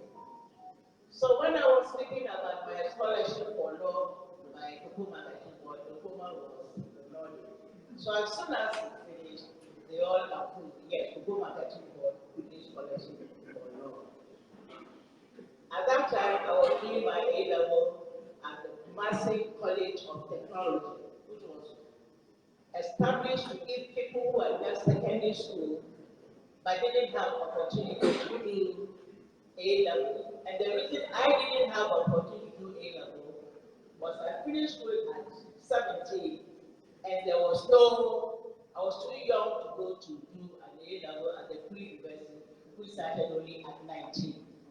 So when technology was open for those who had left secondary school previously, I qualified and I went. I applied for the scholarship, I was awarded the scholarship. And immediately I would not talk about a complaint to Kwame Nkrumah. Hey, that's the Lalata has been awarded scholarship to do law and he has never been to a secondary school before. So the sergeant called me, and he called me. I was on that test. That man was more than my father. He called me, said, Stella, come. It's about the scholarship you give it. So I went to Kuma, because he said about scholarship and my qualification. I went with my O-level and A-level certificates. And I said, oh, sergeant, I'm telling you that he has a human personal level, not just a political phase, a human level. He had been told that I've been given scholarship, I was not worthy. So I said, Osagifo, please promise me my request. I'm going to ask the request of you. I said, 7. You want me to promise, and I haven't heard what you want me to promise. I said, please just promise you do it. If I say it, I ask it, and it's rubbish, please tell me. Osagifo sat down by me and said, okay, what's your request? I said, promise me that after I've shown you my certificates, every single person who has been awarded Cocoa Marketing Board scholarship this year to study anything, set up a committee and let them vet whether they are qualified for it or not. Osagifo said, that's not a serious request. What is it? So I showed my certificate. My O-level, I had 5 A's and 2 credits. And 5 C credit is not ABC. At that time, it was primary school certificate. And it's A is distinction, C is A, and credit and P has a bottom. So it was a 1. And I said yes. And I was the top woman, I was the top girl that year, 1950. So I showed you my A-level too. I and he saw that I also passed by A level with 2 A's and a B. The Nkrumah said, why did you do that? I said, Kumasi College of Technology, that's the certificate. He said, so when I was seeing you at Shipping Valley, I thought you were so mad with politics that this small girl is coming to Kumasi here to see me speak. I said, no, sir. I was doing my A level. So why didn't you tell everybody? I said, nobody asked me. Everybody talk politics when we met. So that's also an aspect of Nkrumah. He was very astute. He knew what he was doing, and when there's a complaint, he will go to it. He will not just say, no, this is my person. This is my nominee. So let them go. He will not do it. He was that, what is the word? He was just in what he did. And that's the man whose steps you want to follow. Now, we talked about the buildings of the Nkrumah here.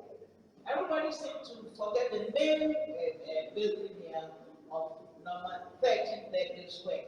When Nkrumah wanted to buy the building here, nobody wanted that. You know this country and number 13. It was a 13. It was a superstition, and therefore the price was low. Nkrumah said, I want it. And so he bought it. Yes, there was 38 Queen's Gate. That also was sold when another government came. Then there was Kennebaha, that one was sold.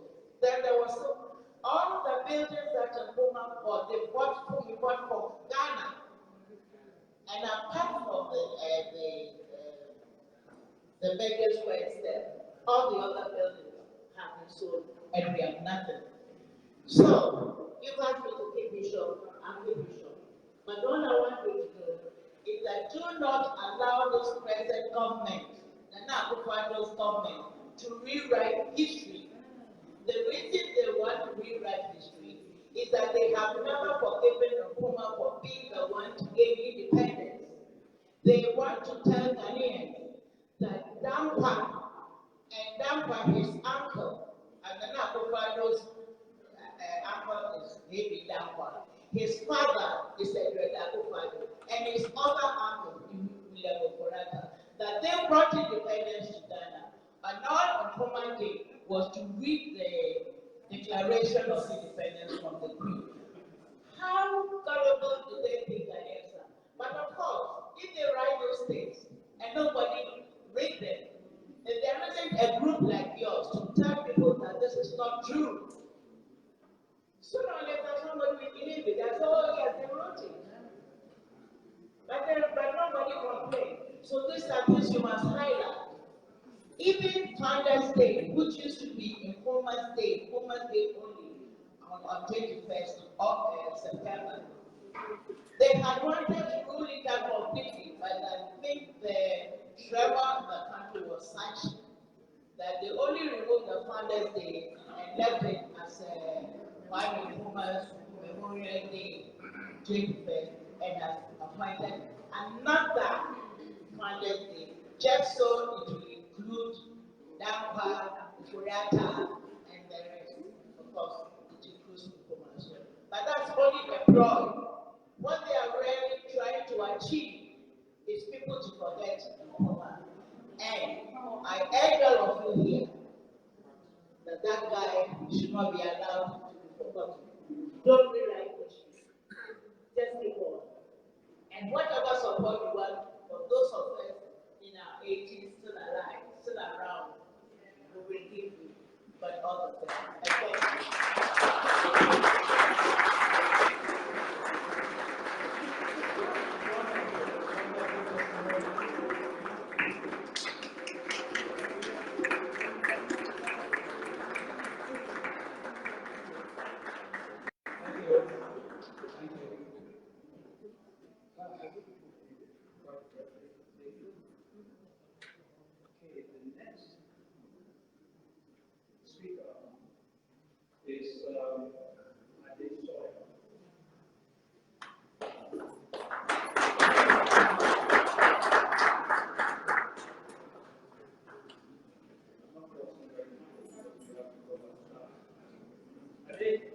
I spent the last 35 years working as a management consultant in the UK, focusing on enterprise support, regeneration, community engagement, and development and employment development strategies. He has designed, developed, and delivered training programs for business, community management, and employment skills, and undertaking policy research to inform decisions on Black, minority, ethnic, and other disadvantaged communities. He has been active in community activity with many facilitating and grassroots organizations and involved in the cultural, political, social, and economic advancement of the African heritage community in the UK. He writes on a variety of community, cultural, and diversity issues, and he is a powerful and insightful speaker at conferences and seminars.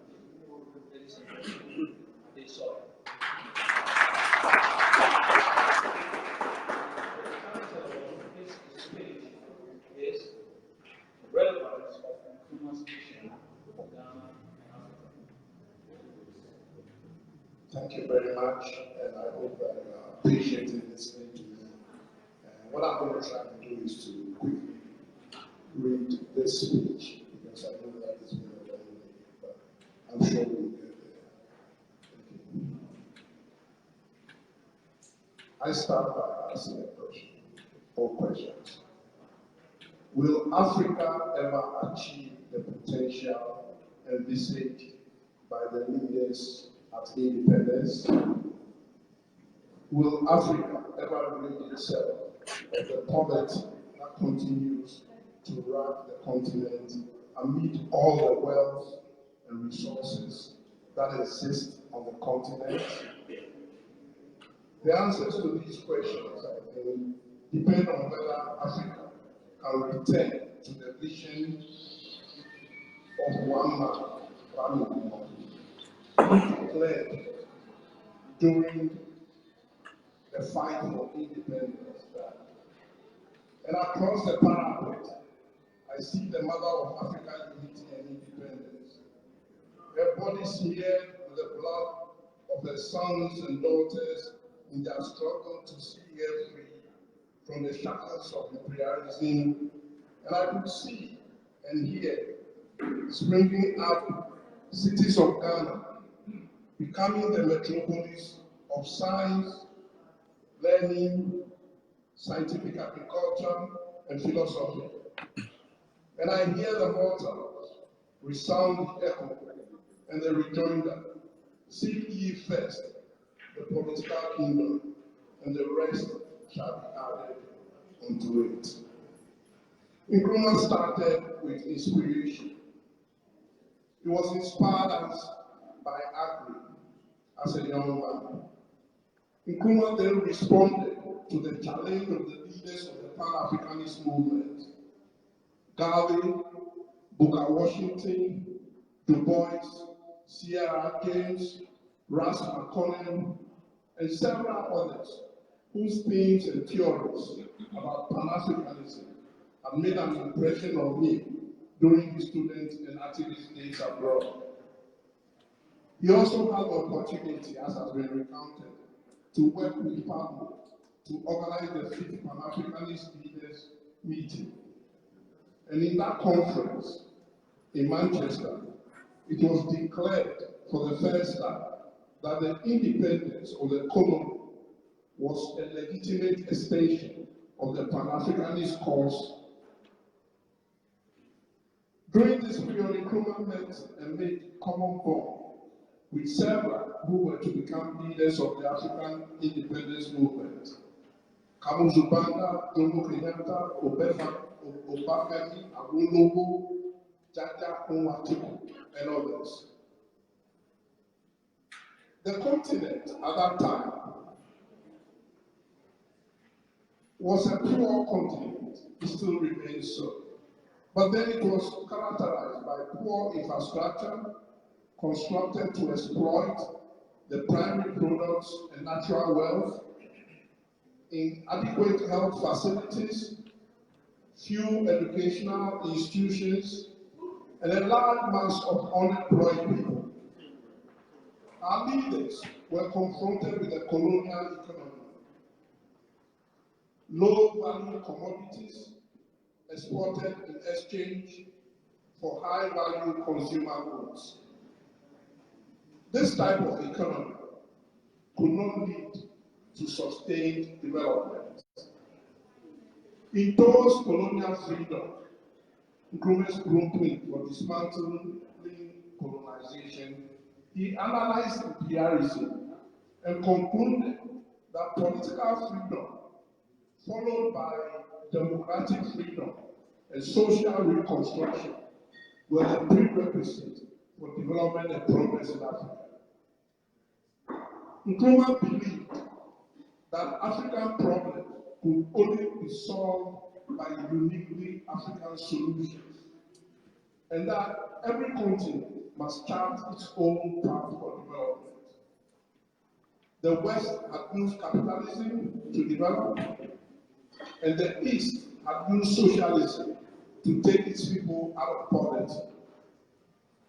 And we in Africa needed our own methodology, and this led him to developing an ideology which we now call Nkrumahism, which has three main strands: social justice for all, self-reliance, and African unity. To implement social justice rapidly, Nkrumah set up a lot of hospitals. He transformed some of the European-only hospitals into hospitals for all. He built health centers, polyclinics, and he made sure that most people had somewhere to go when they were ill.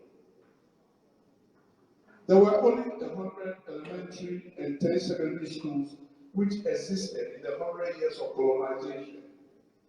Nkrumah established within 10 years over 1,000 elementary schools and over 100 secondary schools. He mobilized youth in Builders Brigade, Workers Brigade, State Farm, so that people will have jobs. To become self-reliant, Nkrumah proposed the 7-year development plan that would have transformed Ghana from a developing country into a middle-income country by 1971. Import substitution strategies were paramount. It was vital to use the power of the state for rapid industrialization using science and technology. But the industries Nkrumah set up a strategy. He made sure that they were all over the countries. He made sure that they would provide jobs. He also made sure that they would use the raw materials of our land. And he transformed a backwater village of Tema into a metropolis, a township that had several people, brought several people from the country together and set up several industries so that the Akosomota that he built would, the industry that he set up would use the Akosomo hydroelectrical project. Now, these industries still remain, as several of the speakers have recounted, and the hydroelectric project is still the main source of power generation. So when Nkrumah remarked that those who judge us merely by the heights we achieve could do well to remember the depth from which we started, he did so because he realized that the fight against imperialism had to be relentless. He could not afford just to work with the East. He had to work with the West as well, even though they had been our colonizers. Nkrumah helped to form the non-alignment movement with Tito, Nero, Sukarno, and Nasser. And he did so because he realized that the leaders of our time were going to be caught in the Cold War that was going on. And he knew that once we were caught in the Cold War, we would have to choose one side or the other side. which was why he coined his famous phrase for that movement, which said, "We face neither east nor west, we face forward." And this was a reminder that we cannot afford to just work on our own, but it was important that we work with people who face similar problems that we face. Nkrumah realized the urgency of freedom, so he set up the Pan-Africanist, the African People's Congress, and he had hoped that we would have achieved African unity much earlier than we did. In the 1963, when the OAU was formed, it was because Haile Selassie had managed to heal the rift between the conservative Moronga group of 22 independent states who advocated the gradualist approach and the Casablanca group that Nkrumah championed, that was made up of 7 nations who demanded an accelerated and urgent approach to unity. And here I will quote the vision of Nkrumah at that conference. And he said, "No independent African state today by itself has a chance to follow an independent course of economic development. And many of us who have tried to do this have been ruined or have had to return to the fold of the former colonial rulers. This position will not change unless we have a united policy working at the continental level. We need a unified economic planning for Africa. Until the economic power of Africa is in our hands, the masses can have no real concern and no real interest for safeguarding our security, for ensuring the stability of our regimes, and for bending their strength to the fulfillment of our needs. But with our united resources, energies, and talents, we have the means, as soon as we show the will, to transform the economic structures of our individual states from poverty to that of wealth, from inequality to the satisfaction of popular needs. Only on a continental basis shall we be able to plan the popular utilization of all our resources for the full development of our continent. Unfortunately, this remains true to date. But what did Nkrumah do? By 1958, he had already set up a permanent secretariat. And that secretariat, run by Palmo, was to liberate. It was the African liberatory movement. He wanted to ensure that he would go into every country and make everybody free. Today, we've just 62 years later, we've now gone and set up the first stage back in Africa of the Africa Continental Free Trade Area.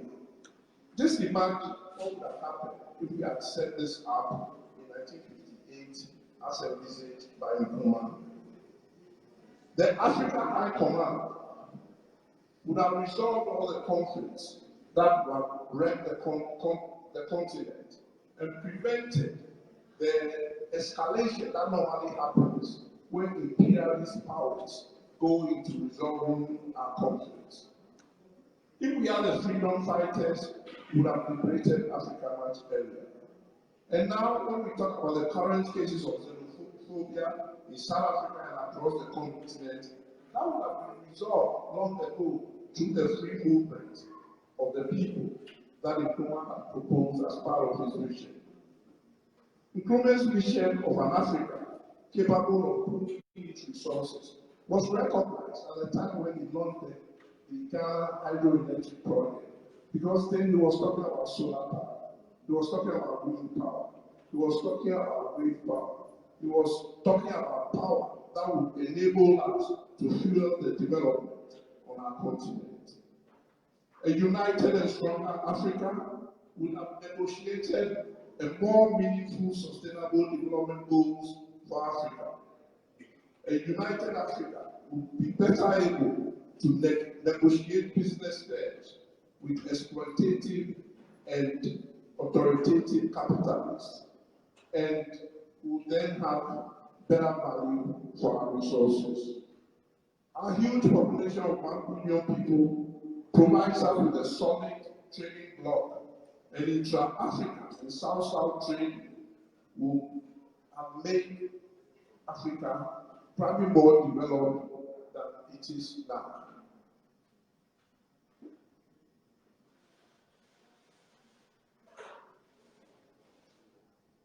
So, Nkrumah knew that the imperialists will continue to impede us. But he also knew, as we all do, that we have the resources in Africa to produce what we need. And our institutions will be better able to coordinate who produces what if we are united. What we need is the resourcefulness to translate this into reality. We must continue to develop and strengthen our global institutions in political affairs, in peace and security, in infrastructure, trade and industry, social affairs, in rural economy and agriculture, science and technology, health and disease. Now, only Africa can develop Africa. No one will do it for us. And therefore, we must revisit that vision conceived years ago, even before the European Union was formed. The Africa Continental Free Trade Area is long overdue. The African passport is imperative. Africa must unite to confront the challenges of environmental protection and globalization. We must remember what Nkrumah said. Africa is one continent, one people, and one nation. The notion that in order to have a nation, it is necessary for there to be a common language, a common territory, a common culture, a space to stand the test of time or the scrutiny of scientific definition of objective reality. The community of economic life is the major feature within the region. And it is the economy which holds together the people living in the territory. It is on this basis that the new Africans recognize themselves as potential one nation, whose dominion is the entire African continent. The vision that Nkrumah had yesterday is as relevant yesterday as it is today. Nkrumah never dies. Thank you.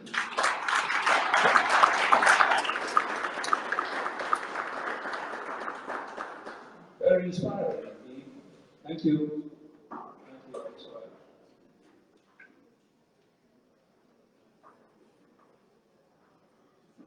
Much has been said about the importance of African unity, especially to Dr. Nkrumah himself. And much of the narratives that we've heard supported, rationalized that idea. And so for this section, started off as a confusion actually, where I had two speakers, and I had to put one down and put the other on reserve, because I wasn't sure that we were going to, both of them were going to be able to make it. But being an opportunist, I like to, take advantage of situations like that. So I'd rather take it as a blessing for this session, where we have two speakers, speaking about precisely the same subject. And I'm going to bring them on one after the other, and hope that the second one will fill in where the first one they have left out, and then we'll have a question and answer session after that. Yes, maybe we could take a seat for now, and then when it comes to the question and answer. So if you have any questions for Ade, please hold it in your head or give it to me. I'll put it in my pocket for the time being. I'd like next to introduce one of the speakers on Pan-Africanism, and I'd like to begin with Solomon Tampore. Mr. Tampore is an author, a barrister, and the head of the Pan-African Federalist movement in the UK. The title of his speech is The Actualization of the Vision of Dr. Kwame Nkrumah. Solomon Tampore.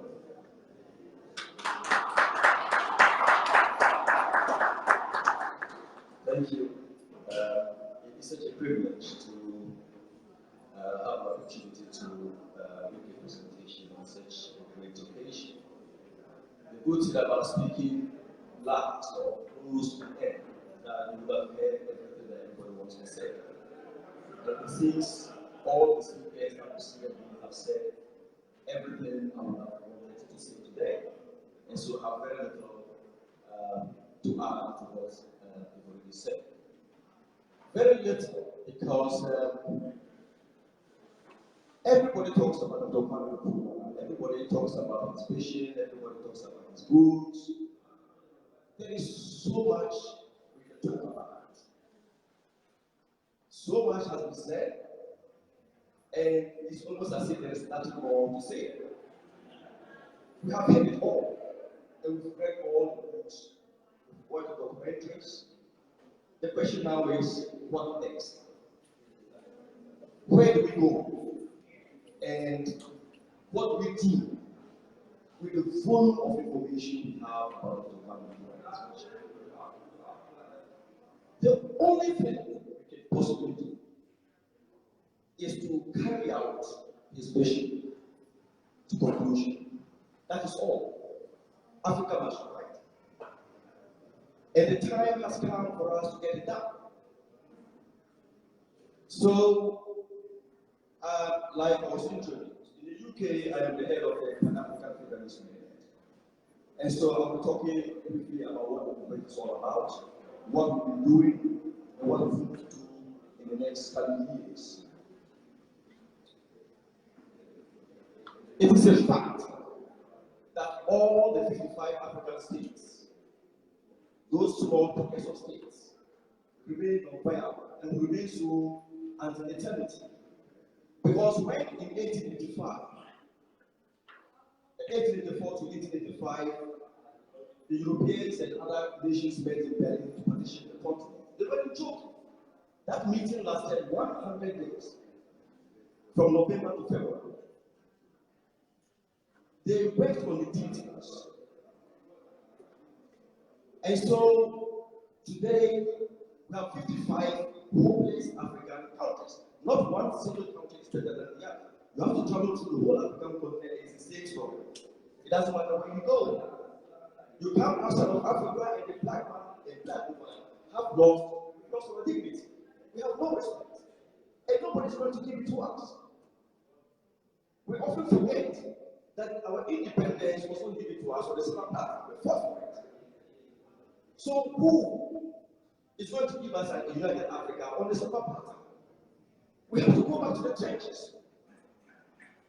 Now, it is very easy, looking back to when the vision and the mission of Dr. Kwame Nkrumah was interrupted in 1966. They obviously had an agenda. They knew the man was a dangerous man. So if they were taking him out, they would put in place measures that would make it impossible for that vision to be achieved. And we brought into all of these things. I like the fact that one of our speakers said that the institutions remain the same. So what if in Reddit, on the 9th of the 5th or 5th of March 1957, what we have in Africa, in Ghana and Africa, is all that our freedom fighters were. Then what was the point in the first place? There was no need to go through those sacrifices. Today's convention, you take a look around and you only see the older generation. You won't find our younger generation here because they can't relate to what is going on.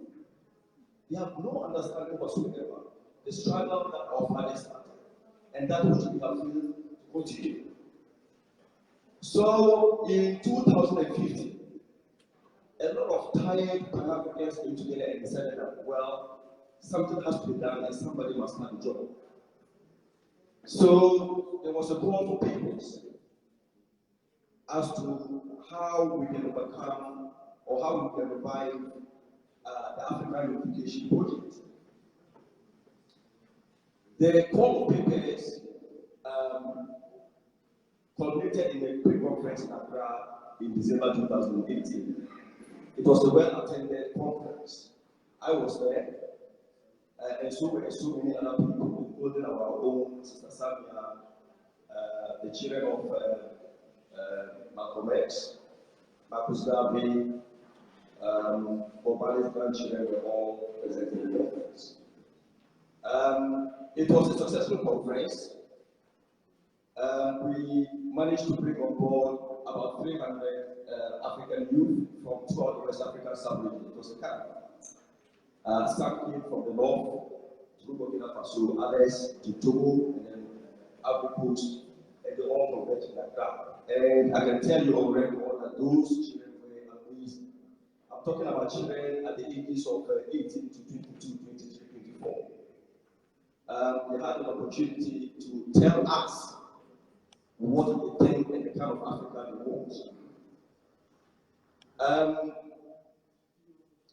Prior to that, I had visited Ethiopia, went to the AU to see, well, initially I wanted to visit the AU library and see what I could put together.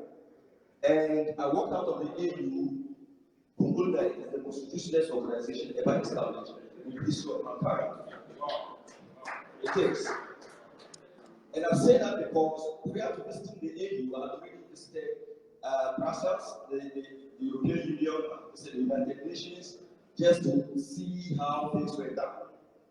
And if you take the European Union, for example, we've got 33,000 diplomats working at the EU. What can they possibly achieve? You go to the AU, they are less than 1,000. Who funds the AU? The United Nations and donors. Today, every African government, every African administration, they are so good at writing donor reports. Donors and donors and donors. 56 years since the AU was established, we still don't even have one African laboratory that could produce persons or African citizens. We don't have it, but we don't make it. How do we know the persons that is being pumped into our citizens back in Africa? Well, how do we know what they contain? One moment we talk told about HIV/AIDS, the next moment we are being told about Ebola. All happens within Africa. So the problems that is facing us are so serious. In fact, the level of work that the colonials did on us is so serious that we don't hate ourselves. Africans don't love each other. It's as simple as that. We don't like each other. All of that must change. So we established the Pan-African Federalist Movement. We are working towards the Congress, and we anticipate that the Congress will take place in Ethiopia in about 2 to 3 years' time. We are going to put together every single Pan-African group on the planet. We'll be sending invitations to everyone. Because when we met and sat down and analyzed the situation, we realized that the one problem that happened during 1963 and countered Ethiopia was that it was the gathering of the African groups, not the African masses. They were legitimate leaders who had gathered to talk about the future of Africa and what to do with their newly gained independence. Some were smarter than others. So obviously, there was inflation. In the end, those that don't want inflation had to pay. We can't fault them. They are outnumbered those that wanted inflation. But we say the time has come once again to revisit that situation and that question. Which way for Africa? This time, we want the African masses to make a decision. We are going to force every single African government to give their citizens a referendum on that particular subject. It is a Pan-African question and it is a human right. It is our human right. We want every African government to put down as a campaign promise to their citizens. Give them a referendum and let them decide whether they want a united federal government or they want to carry on as it is right now. And as it is right now, we all know that we will fail. And so, in order to facilitate a balanced and well-organized Congress, the Pan-African Federalist Movement is organized in such a way that we have branches in every single country. Wherever the black population has some significant numbers, we create the branch there. So it's a grassroots movement, a grassroots coalition of Pan-Africans. We have in the Caribbean, in the United States, in Latin America, we have branches, regional branches in Europe, and the whole of Africa. We have what we call the NCC, the National Coordinating Committees for each country. So each country is supposed to mobilize its own citizens towards the Congress in Ethiopia when it happens. And so when I heard about this convention, I thought it would be important to come and join the brothers. We are not interested in local politics. We are not interested in too many things. We are interested in only one thing, the unification of Africa politically. That is all we want. And I am telling you today and giving you my word, we shall live to see it happen. We are going back into the trenches. We are going back into the trenches. We are going back to take the African governments home. They have let their citizens down. Power associate and power bullshit. So I've come to extend to you that brotherly invitation as you continue to project our great father, Dr. Kwame Nkrumah. Remember, he did for something. And your brothers are out there working very hard to make sure that that vision is fulfilled. So you join us in pursuit of that one brotherhood and sisterhood. Thank you very much. Thank you, Corey. Please stay here with me. And I would like to ask another brother to join us, who will also speak on the future of African unity. Professor Jibril Farr, OBE, JP, Director, GK, IGA, Visiting Professor in Practice, London School of Economics. Professor Farr will speak on the future of African unity.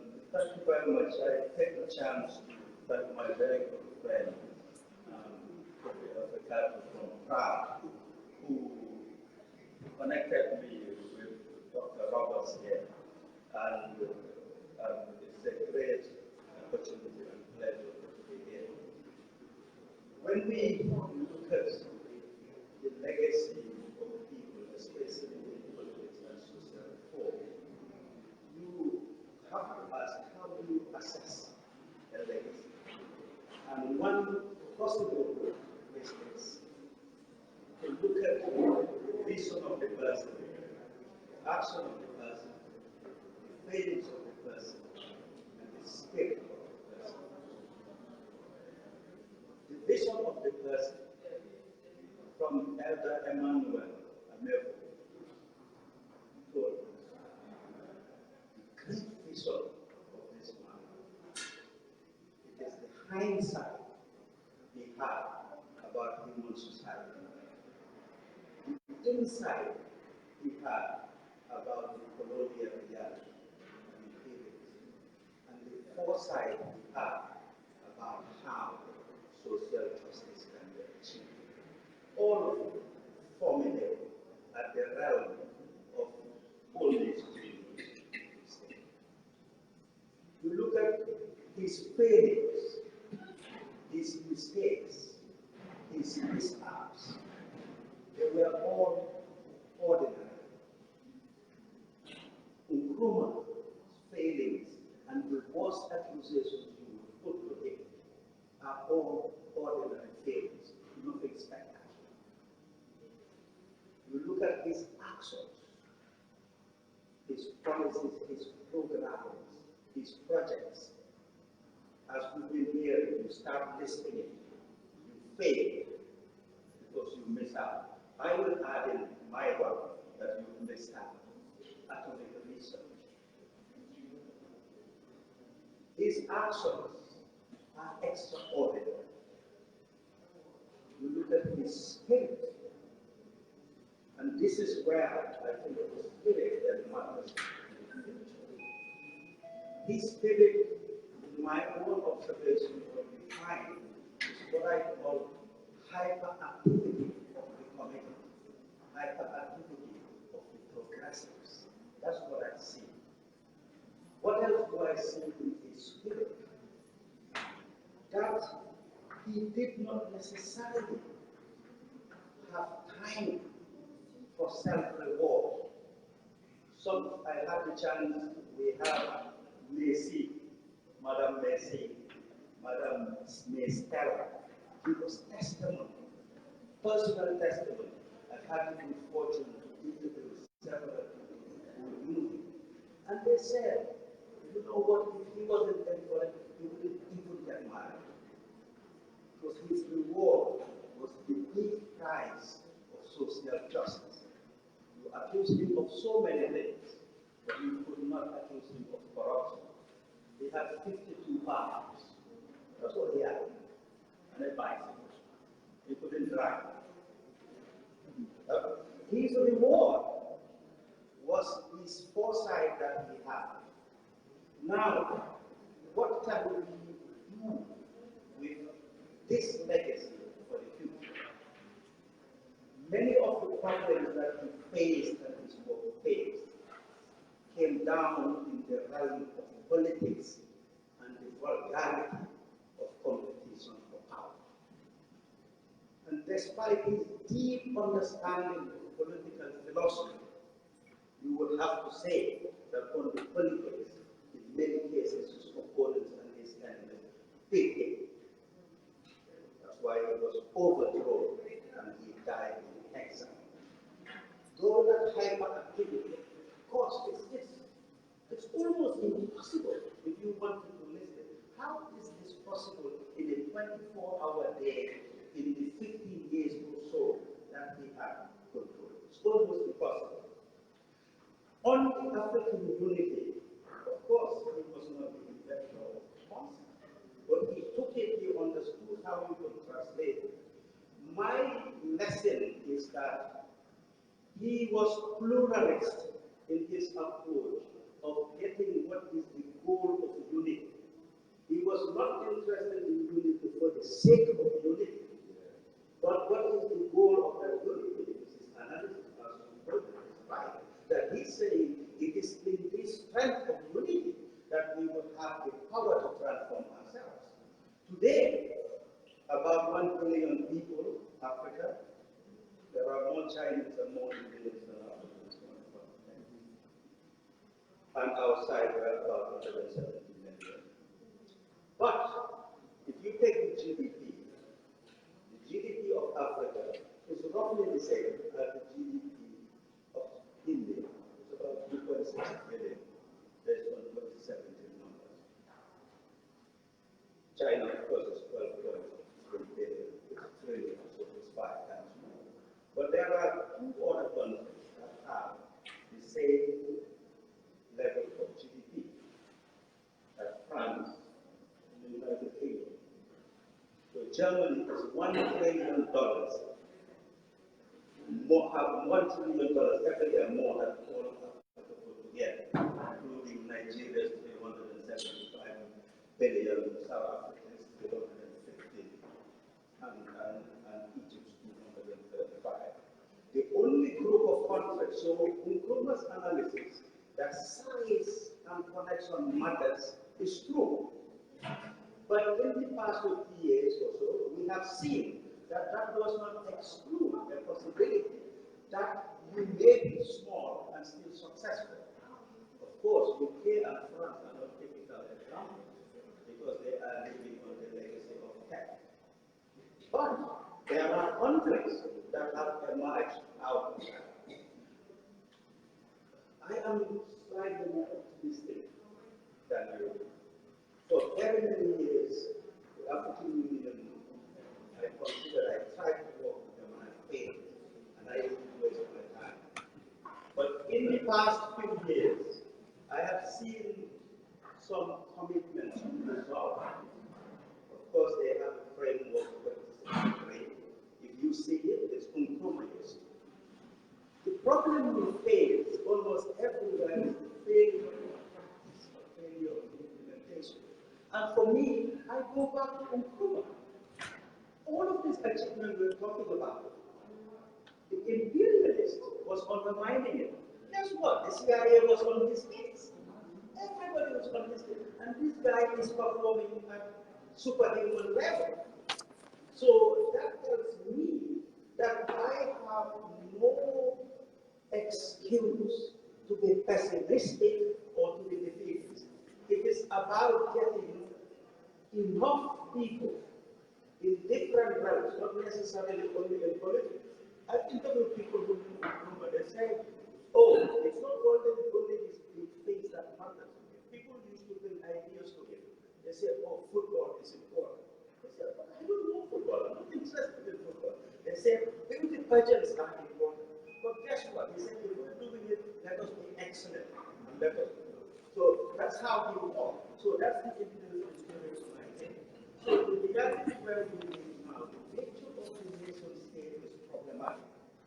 But even before 1884, 1885, the nation state as we know it is the Westphalian model of 1642 about individual sovereignty of small state. And Nkrumah advised us, my youth was spent hearing the echoes of Nkrumah about the problems of Balkanization. Balkanization is a European problem, isn't it? It's the Balkans, spreading of countries to create difficulty for them. The nation state, but what unity and seeing the bigger picture is actually not natural. It's not instinctive. It's not comfortable. So only civilized people, like my friend here, my brother, want unity. Because it's about moving beyond what we contemplate. So that aspiration, that aim, need to be supported. But I will not wait for unity to achieve the social justice that's required. Just as the Nkrumah did not wait for Ghana to be Mali to war, but him to build a Kosovo, to commission atomic research, and to deliver great education. For only a small part of what he was interested. In the beginning, I was getting worried that this was going to be a Ghana story, and I was going to disappoint you by saying that Nkrumah is not Ghanaian. But I was beaten up to it by the Ghanaians who told me that. But in this country I go back, we go back, so his failings, I can put it aside and forgive him, because they were ordinary. His vision is super ordinary. His action was extraordinary. His spirit is my guide and should be ours. Thank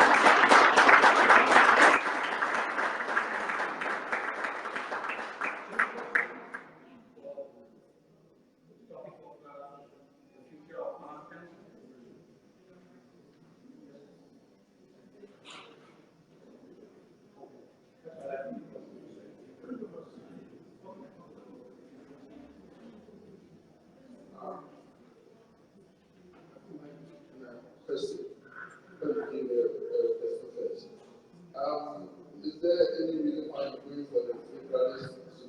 rather than a military solution as the first message. The comment is this, and about Nkrumah's achievements. I've always said that Nkrumah's greatest achievement, forget about all the infrastructural development, African unity, and so on.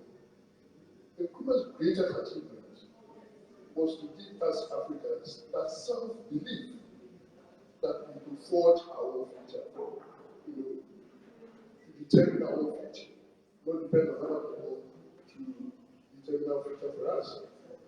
So for me, that's the greatest achievement. Thank you.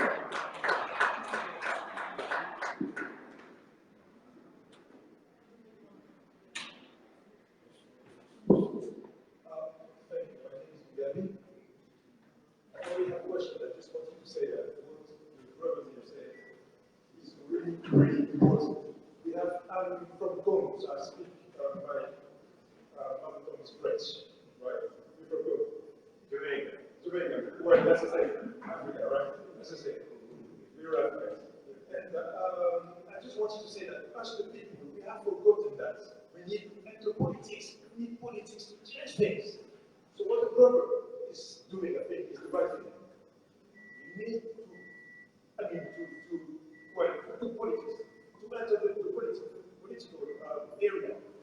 It's really, really needed. And I'm a member of an organization which is based in French-speaking countries. Unfortunately, because that's not a problem.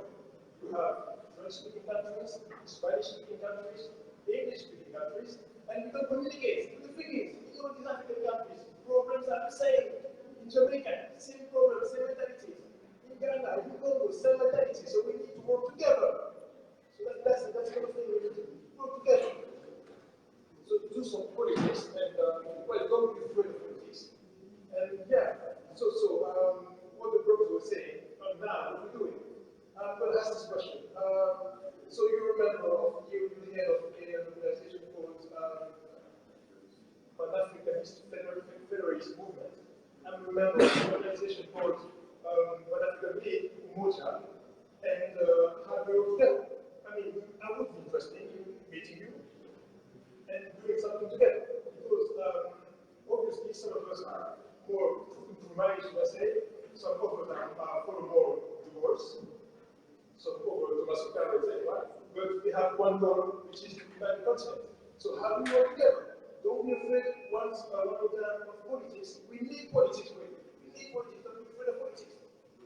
If our politics we don't do nothing. So thank you.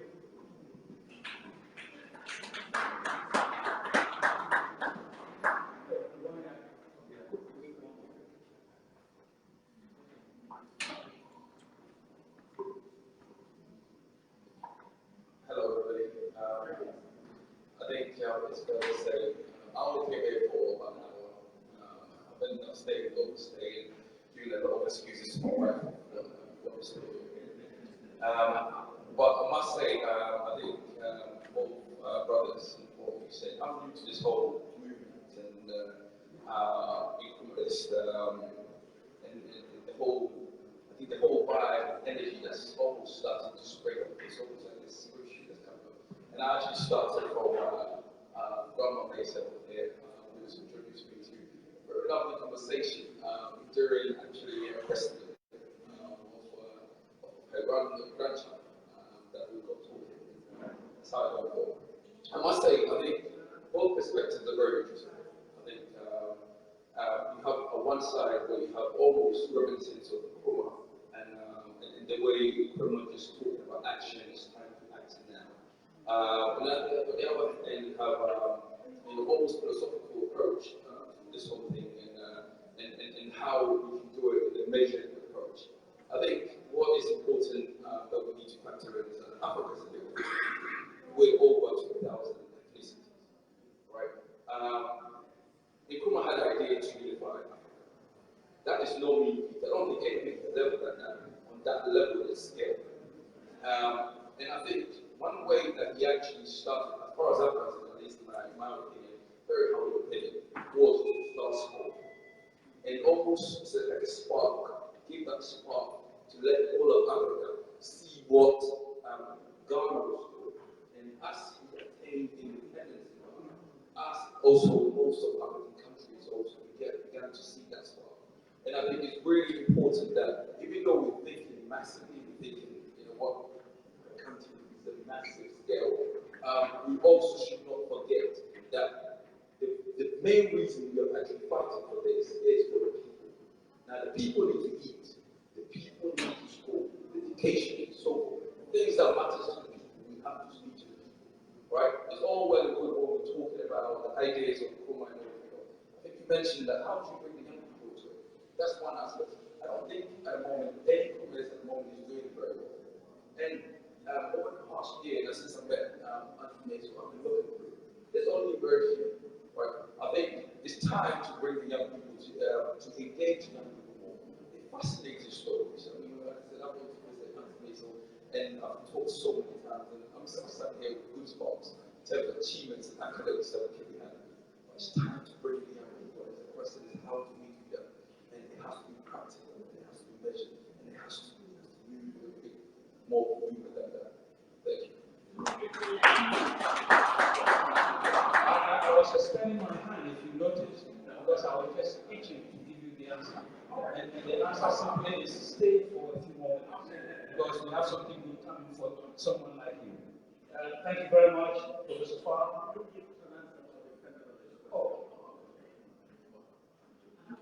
Thank you very much. I will touch briefly on everything that has been said. In relation to the federalist idea or choice rather than the unitary, stems from the fact that if you analyze the the continent, you would realize about 55 states.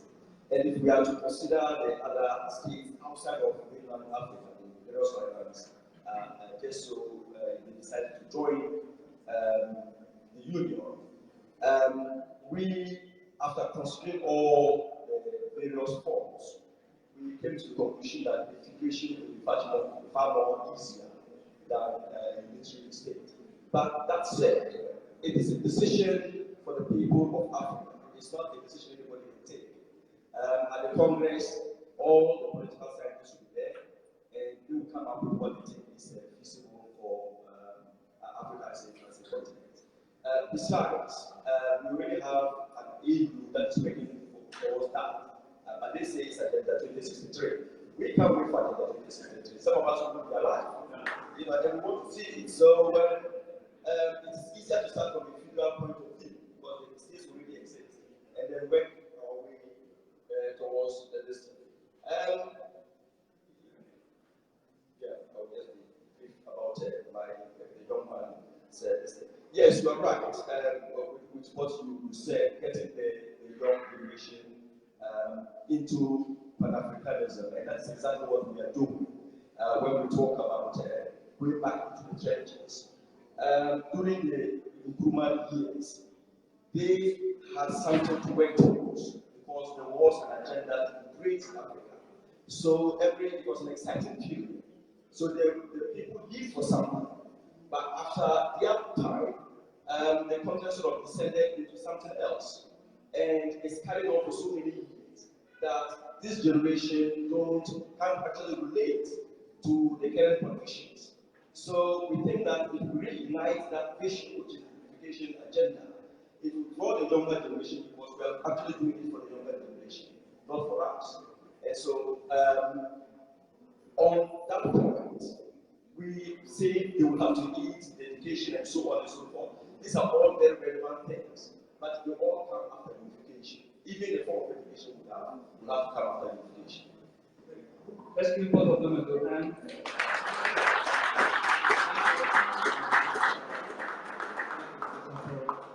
I realize there are a few people with questions. We have a plenary speech coming up. It's quite important. And I need to bring that up with something on technology. Technology is very important when we're talking about the future or the successful future of Africa. We haven't said anything at all. We have somebody waiting to make a short presentation on some of the innovations on the horizon that we can take advantage of to, help bring about the reality or help bring about about the unification and the emancipation of Africa. Mr. Ify, I see you very keen to speak to us for a few minutes on some of the technologies that we took a good look at. Mr. Asiu Ify.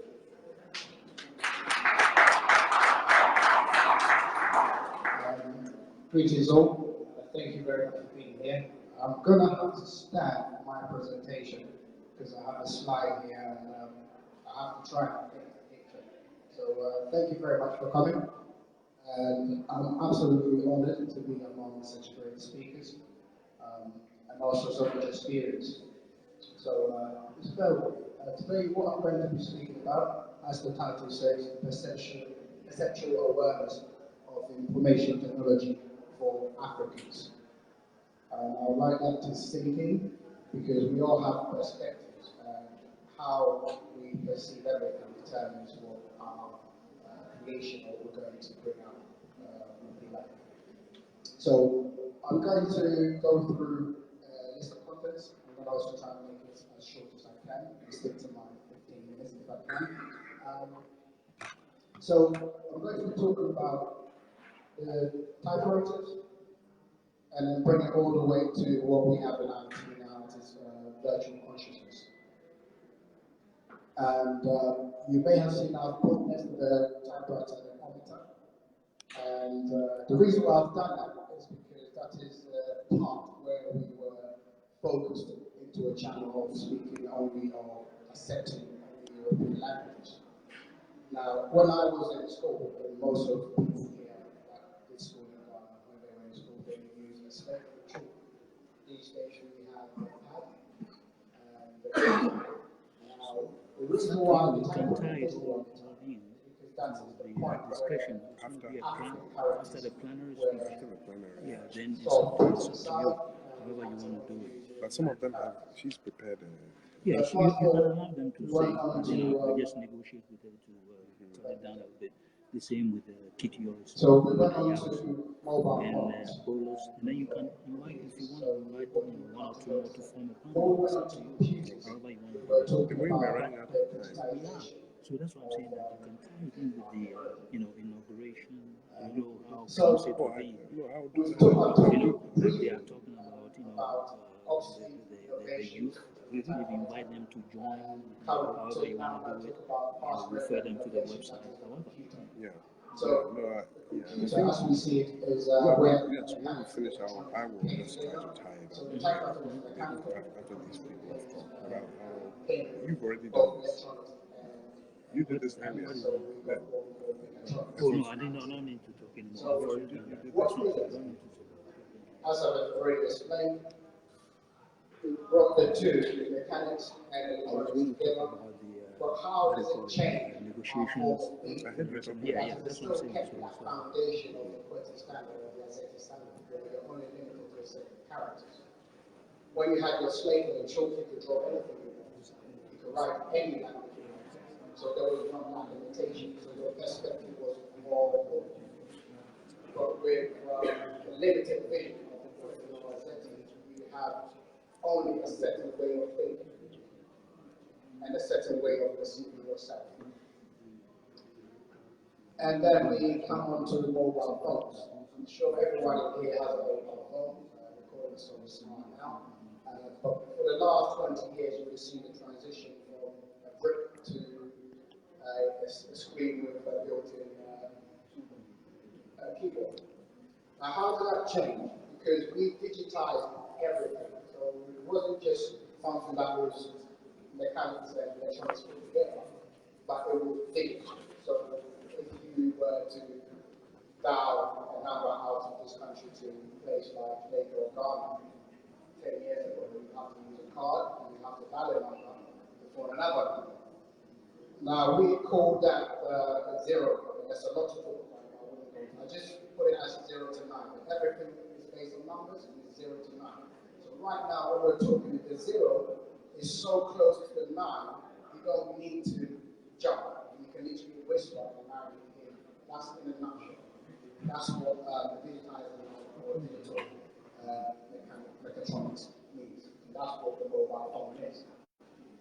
Now, when we go into the future, we're looking at artificial intelligence. And that is mechatronics with intuition. So it has the ability to do something that has been planned for it. Say things you're able to give a command, go and fetch this for you, go and dig this for you, do me a dance, something along those lines.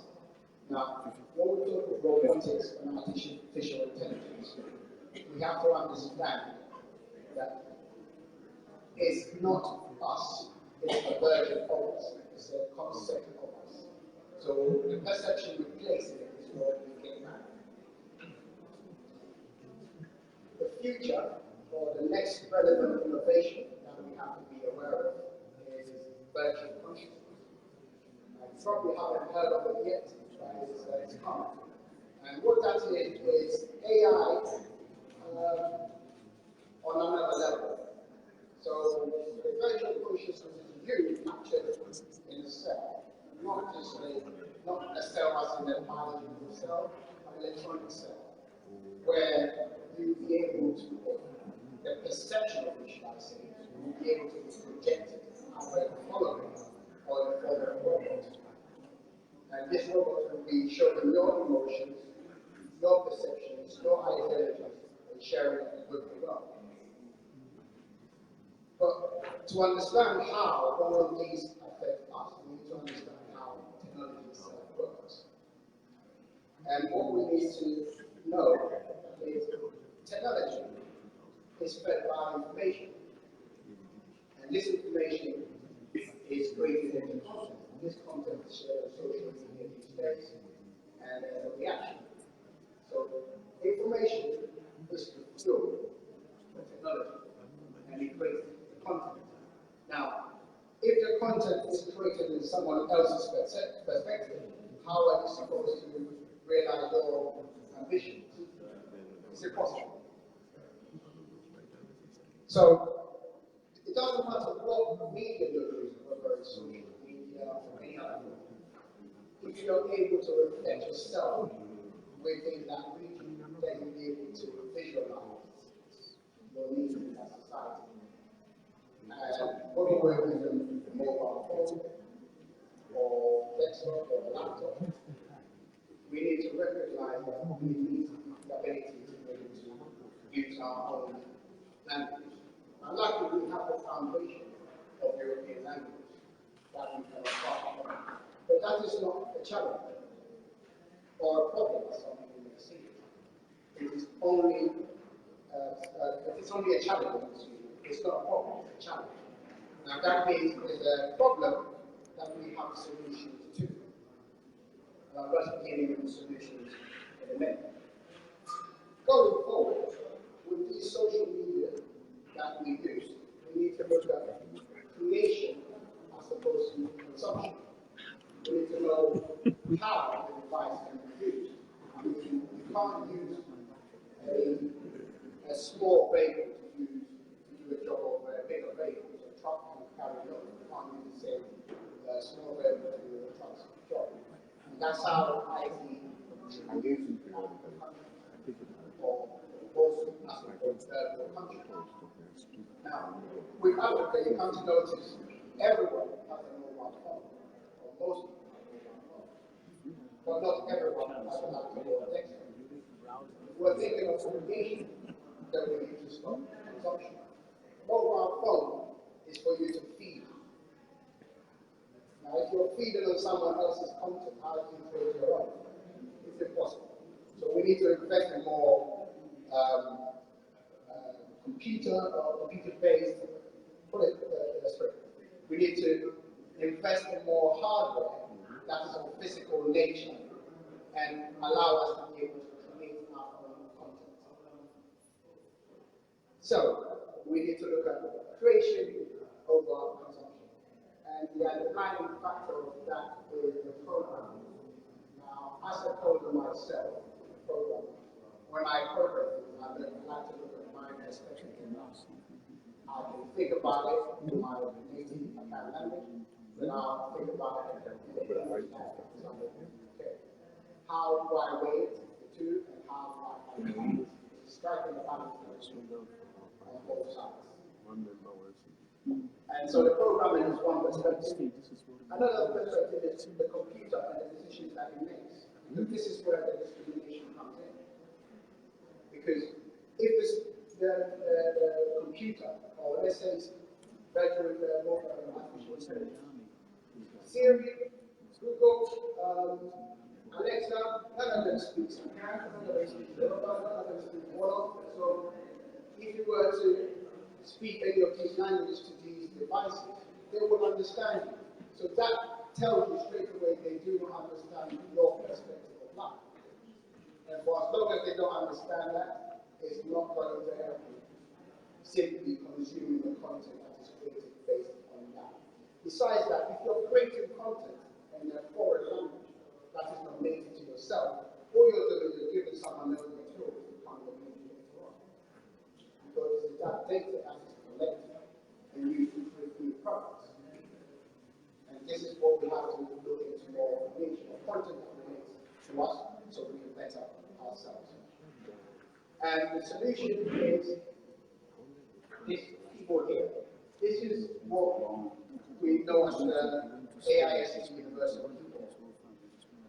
This is a keyboard that we brought out 2 years ago. This particular one writes 4 languages, as well as 6 European languages. We're talking all the languages that came to Africa. So if you speak French or write French, you can use this keyboard to do exactly that. Portuguese, Italian, Spanish, as well as all other languages. So we're looking at 89 languages from a single keyboard versus an Ottoman keyboard or European keyboard that writes only European languages. And this gives us the option to industrialize on our needs. Because just in Ghana alone, these are how many languages we have. And I spoke to you about perception. If we can get everyone's perspective, we can get a better perspective or perception of ourselves. And that is why the AI Universal Keyboard was created. Now, if you need to talk to me about more about the keyboard, you can see me at the back and we can go through things. But today, my message to you is to be perceptually aware, to create more and consume less. Because the languages are like keys. And if you have it, you'll be able to open the doors. And if you don't, then you're stuck behind those doors. I'm going to finish off with something from Osagifo, and that is to build an Africa that is managed by Africans with opportunities in manufacturing for world markets, united in self-awareness, meaning no illiteracy of our own language, and also without borders or cages, but a ready market. Now, we won't be able to do that, and if we're able to do that, then what we must do is to measure our progress by the improvement of our people, by the number of children in schools, and by the quality of their education, by the availability of water and electricity in our towns or villages, and I'm sure you can read the rest of it. But this is something that was modified off a speech by Milton Krumah. So, the purpose of my work is to put African vision or African values into our education, whether we're outside the country or outside the continent or within the continent. Because they say charity begins at home, but how are you going to, give charity back home if you can't speak your grandma's language? It's impossible. You're going to need a translator. And it's a good perspective that we all speak at least one African language to get a better perspective of Africa. Thank you very much. My name is Professor Udeche.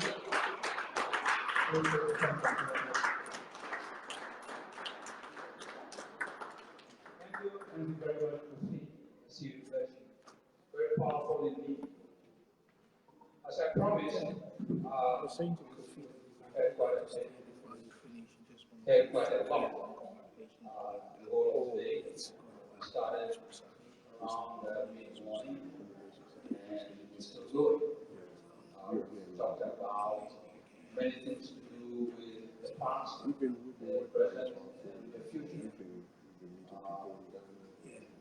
think we need somebody who has the perception, breadth of perception, help us put it all together. We are lucky to have that chance. This is our primary speaker for the day. So I will take more time, and I would like to introduce to you Aditi being Pastor.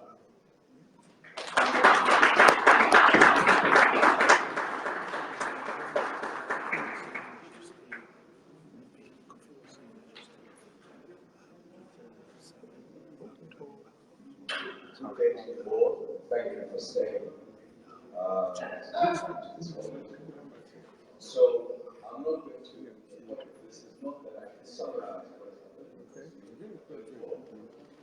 but I want to pick some of the things that you've heard already said today, and I want to use that as a springboard for myself to go into one aspect of Nkrumah's that is not spoken, has not been spoken of so much today, but it's been mentioned. That will become, which aspect that is, will become clear in a second. Now, Nkrumah wrote a lot of books, and he wrote philosophical books. Concheticism is the prime book. The Axioms of Prime Nkrumah. He wrote several books about the global order, which is the main of them. For example, imperialism, the last stage of imperialism towards political freedom. He also wrote books about African politics. Africa must unite and speak of freedom. There are critical books about revolution. The Handbook of Revolutionary Warfare. The struggle continues. Revolutionary path. Books accounting his experiences in government, trying to deal with particular issues. Rhodesia File, Conakry Years, the reflection on his time in office. Voice from Conakry, Dark Days in Ghana. Okay. I tried to say to myself, what was Nkrumah's vision for Ghana and for Africa? And I boiled it down to this following sentence. It's just my sentence. A world governed by the scientific approach to public affairs, where a decolonized, united, and prosperous Africa of equal citizens without exploitation enjoy fundamental freedoms, and an Africa where Africans are proudly African, exercising sovereignty at home and respected abroad. It's long because there are many facets of Nkrumah, and I've tried to touch on all those facets. Now I want to break that down so I can choose one of them and go through it in some detail. But to achieve this big sort of spaghetti of a vision, Nkrumah wanted to decolonize Africa. He wanted to unite Africa. He wanted to industrialize Ghana. He wanted to build a socialist Ghana. And he wanted to inspire Africans to be proud of themselves, of ourselves. And lastly, he wanted to instill a scientific approach among African people. Yeah, that's my breakdown of what we will try to do. And that's what that summary that I just read out tries to do. So,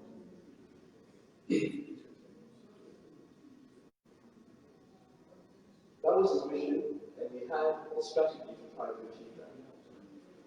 The strategy was, the primary one, was certainly a democratic strategy, right?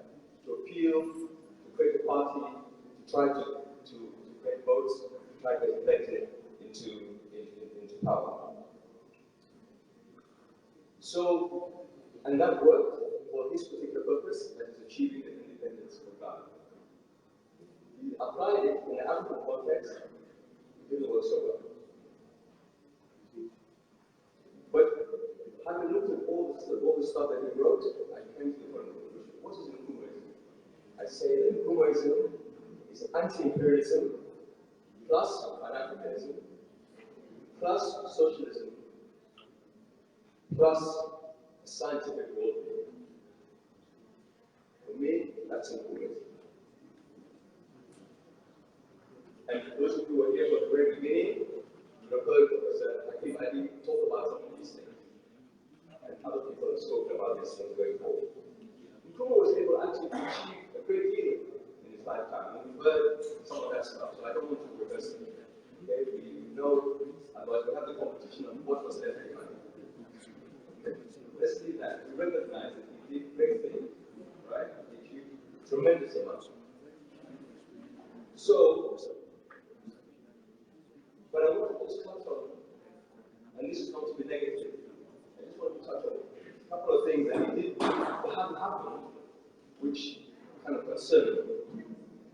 And I just want to pick really on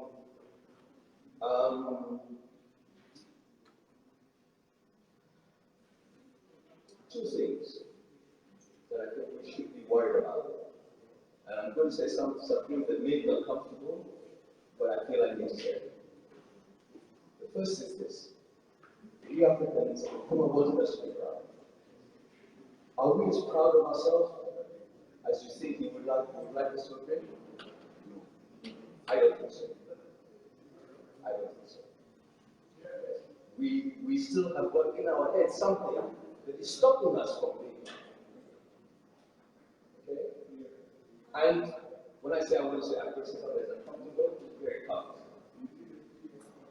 According to WHO, the World Health Organization, 40% of African women use skin bleaching, which damages their organs in their body. But this is not a problem with the women. They do it because of the men. So the men should not sit here feeling proud that, oh, we are okay. It's the men who make women do that. We spend $7 billion on wigs to look like somebody else. Our universities teach languages mostly from somewhere else. I don't know if we used to tell a story in my career. Of course, they taught English, and then they taught French as a foreign language. Then he told them, look, why are you teaching only English and French? Teach something that is international. Do you know what they wrote? Russian. Fortunately, today, when you go to East Africa, you can speak Swahili. Yeah? We know about Plato, Socrates, and so on. Do we know about African philosophers? No, we don't. When we want to show that we're learning, we quote Shakespeare. Yes? We read books that are written from the West. We watch films and movies. Right? Our frame of reference is coming from there. And this is where I'm going to say something. As I said, it's going to be a bit more about it. As Fela used to say, right? And he put it down in the rest of the way. He said, the Pope is in Rome. And Mecca is in Saudi Arabia. But Africans believe, what do we believe? Not only do we believe somebody else's religion, but we are moving away from the scientific world. And we need a scientific worldview in order to compete with the rest of the world. Our brother here just showed us something. Yeah? Yesterday I was having dinner with Brother Fatih Roberts. He was telling me that he spoke to some professors at the University of Ghana. He had a complaint about the students. What was the complaint? When the examination time comes, what do the students do? Do they go to the library? No. They go to the forest to pray.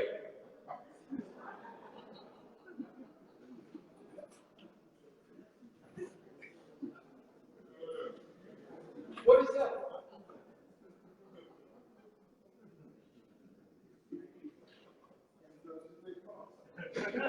What? Actually, asking me, tell us that. Okay.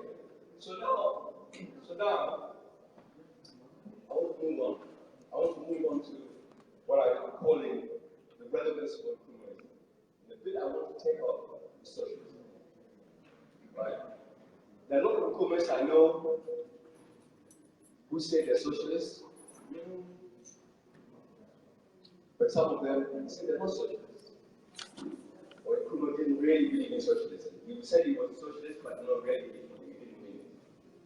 So So I'm going to take him seriously. The man wrote a book. And he said what he did. Let me quote something. He said, in every non-socialist society, there can be found two strata which corresponds to that of the oppressor and the oppressed, the exploiter and the exploited. In capitalism, which is only a social political theory in which the important aspects of slavery and feudalism are refined in a stratified society, it's required, in capitalism, which is only a social political theory in which the important aspects of slavery and feudalism are refined in a stratified society, for its proper functioning. A society is required in which the working class is oppressed by the ruling class. For under capitalism, that portion of society whose labors transform nature and produce goods is not the portion of society which enjoys the fruits of this transformation and productivity. Right? So we have two groups. One works, the other consumes what the other has produced. We have an expression, yes, the work. Yeah? Do you know this expression from yeah? So we have that, okay. Now, Nkrumah wanted to deal with this problem. And what I'm going to argue today is that the way we have actually understood socialism and capitalism, right, in the past, needs to be adjusted slightly.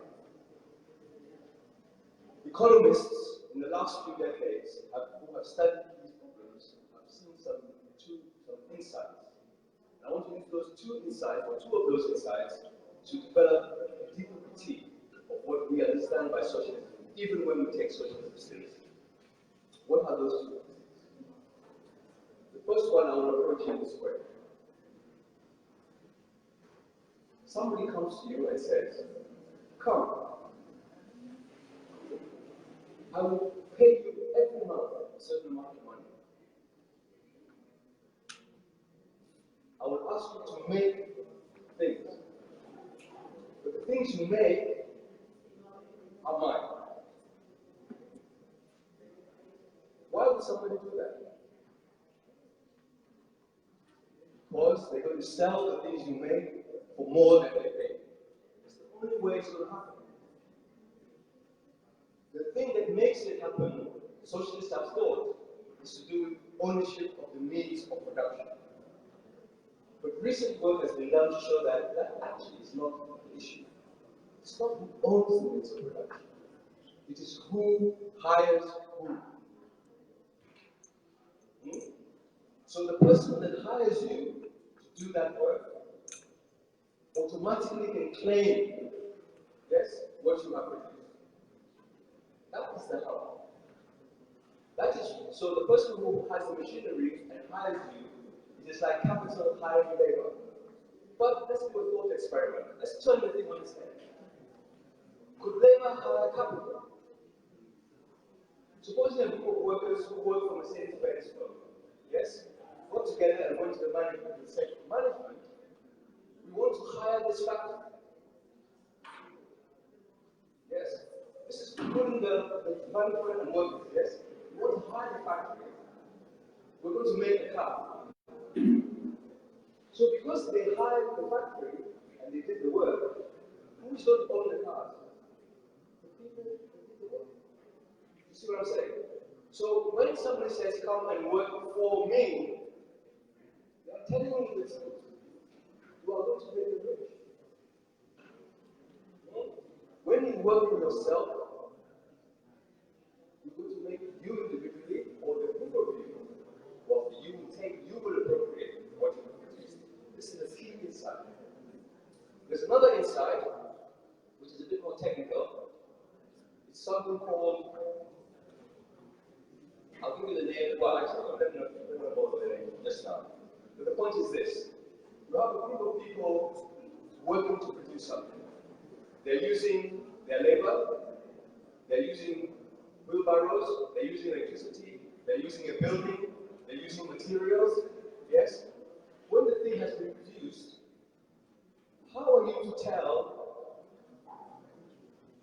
each of those things have contributed? Cannot tell. But in society, people like me get trained to pretend that we can tell. And we do some fancy maths, and we say, your marginal product is this, so this is what you should get. But it's fiction. Right? It's called the marginal productivity theory of distribution. That's a technical name. But it's a hoax. It doesn't work. Right? So these two things, and the first one I mentioned about somebody asking to pay you and you working. There's an element about it which leads into this question of socialism. The person who says come and work for me, they're saying to you, in the period when they are paying you, you have to stop thinking. You have no agency. You are not a person.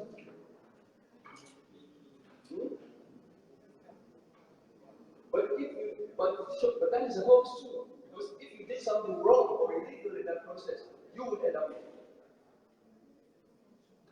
So what we're saying is that companies making a pretense to say to you, once I pay you, and you are working for me, you cease to be a human being. Now, does it make a difference? Does it make a difference whether that person is an individual or it is the government that is paying to do that? Yeah? So the thinking that we are moving towards is that actually, whether capital is private-owned capital or state-owned capital, that relationship, yes, where you say to somebody, come and work, and in the time you work, you are just doing what we are told you to do, and we are going to take what you produce, and you have no agency or autonomy, that is not a proper relationship, and that should end. Therefore, the alternative, or the other solution, is that groups of people should form themselves into what we commonly call cooperative groups, and produce democratically what they have to produce under their own scheme. Okay? So we're talking about social society that rests now not on the principle of capital and labor, whether it's private or public, but on labor organizing and hiring itself, organizing production in a democratic way. It is a big challenge. Now, many of the countries we call socialist, you heard when those of you who was here? Oh, it was here. That was we were talking about, and actually, talking about China, Cuba, North Korea. There was a time when we used to hold these countries up, Soviet Union, as examples. Fewer people do that today. We know that China has done a great deal, and they are going to become the world's largest economy. But the way in which the Soviet Union functioned, the way in which China functions, much less, but less extent Cuba, are ways in which the democratic process is not as well developed as it is in Qatar. Cuba actually is an exception. So the point one is making is this, that state ownership of the means of production, if the state is not really controlled by the people, it doesn't work the way it's supposed to work. It doesn't work the way it's supposed to work. You just get authoritarian people in the state enterprise. The state does what it wants. The services are taken by somebody else. It doesn't work. These are hard things to say. They are painful, but it's true. It's true. You analyze it. So what we're saying is that we say we have democracy in a capitalist society, in a society we live in. And sometimes I ask people, I say, okay, democracy means everybody has one vote. But if you have political democracy and capitalism, what do you get? You get a situation where everybody has one vote, majority of people are poor, and they get poorer. How does that work? The majority of people are wealthy, yeah? They are poor, but it's the rich who get richer. Yes? 1% of the world owns half of the world's wealth. How does that happen? There's something either wrong with the politics, or with economics, or with both. Yeah? So, we need to do something different.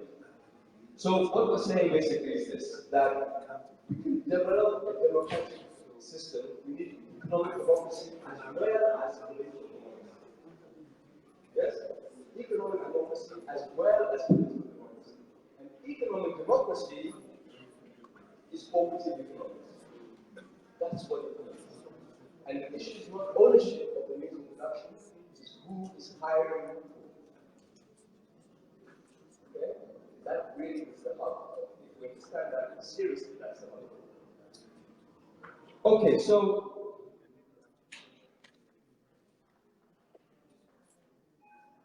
this is a fantasy. Does this work anyway? Let me give just two examples. One from a socialist context. As I said, Cuba is special. If you go to Cuba, you find that the political system in Cuba is somewhat different from other socialist countries, and certainly from Pakistan. Yeah? It's much more people-based democracy. The Cuban government, since 2013, has been handing over some of Cuban, what were Cuban state factories, over to the workers. Right? Sometimes they hand everything over to the workers and tell them that it's supposed to the workers to create workers' property. Sometimes they just lease the factory to the workers.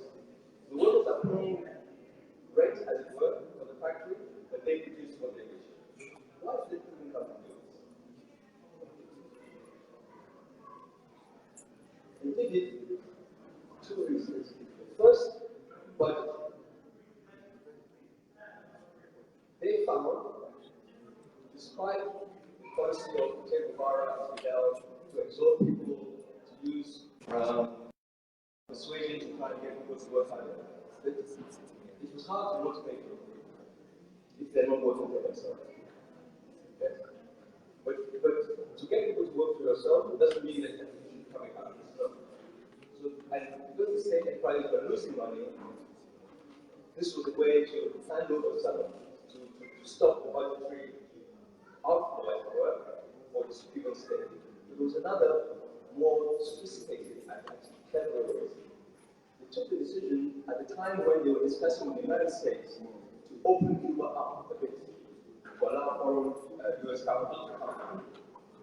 And they worked out that the Cuban government owns enterprises and is likely to come under pressure, yes, to privatize those enterprises.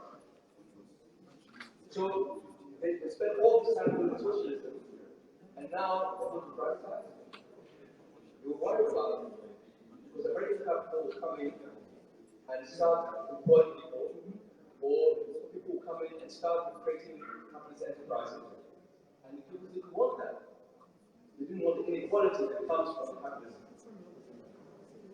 So they said, let us create workers' property. Because you cannot privatize a property. Because the only way you can privatize a property is if somebody comes and says to the workers, I will pay you something for you to give me your business.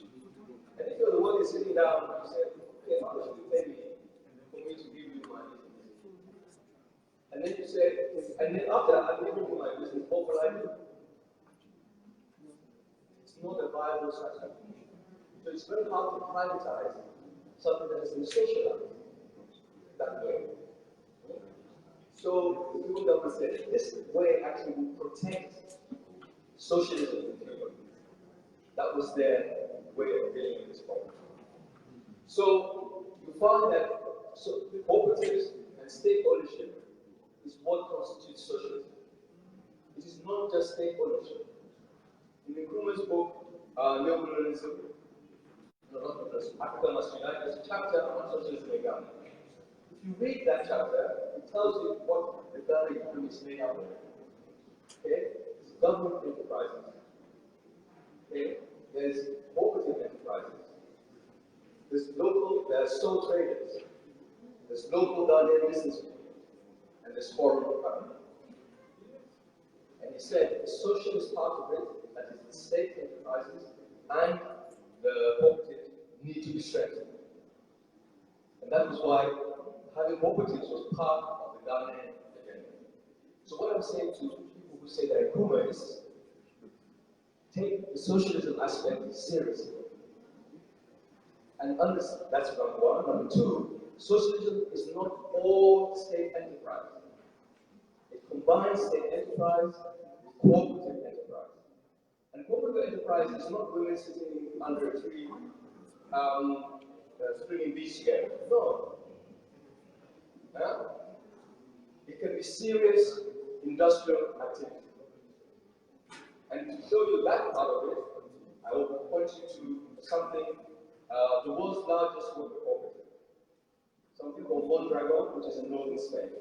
I will give you some vital statistics. This world's largest worker cooperative combines actually 102 different cooperatives as one, just like the conglomerate. Yeah.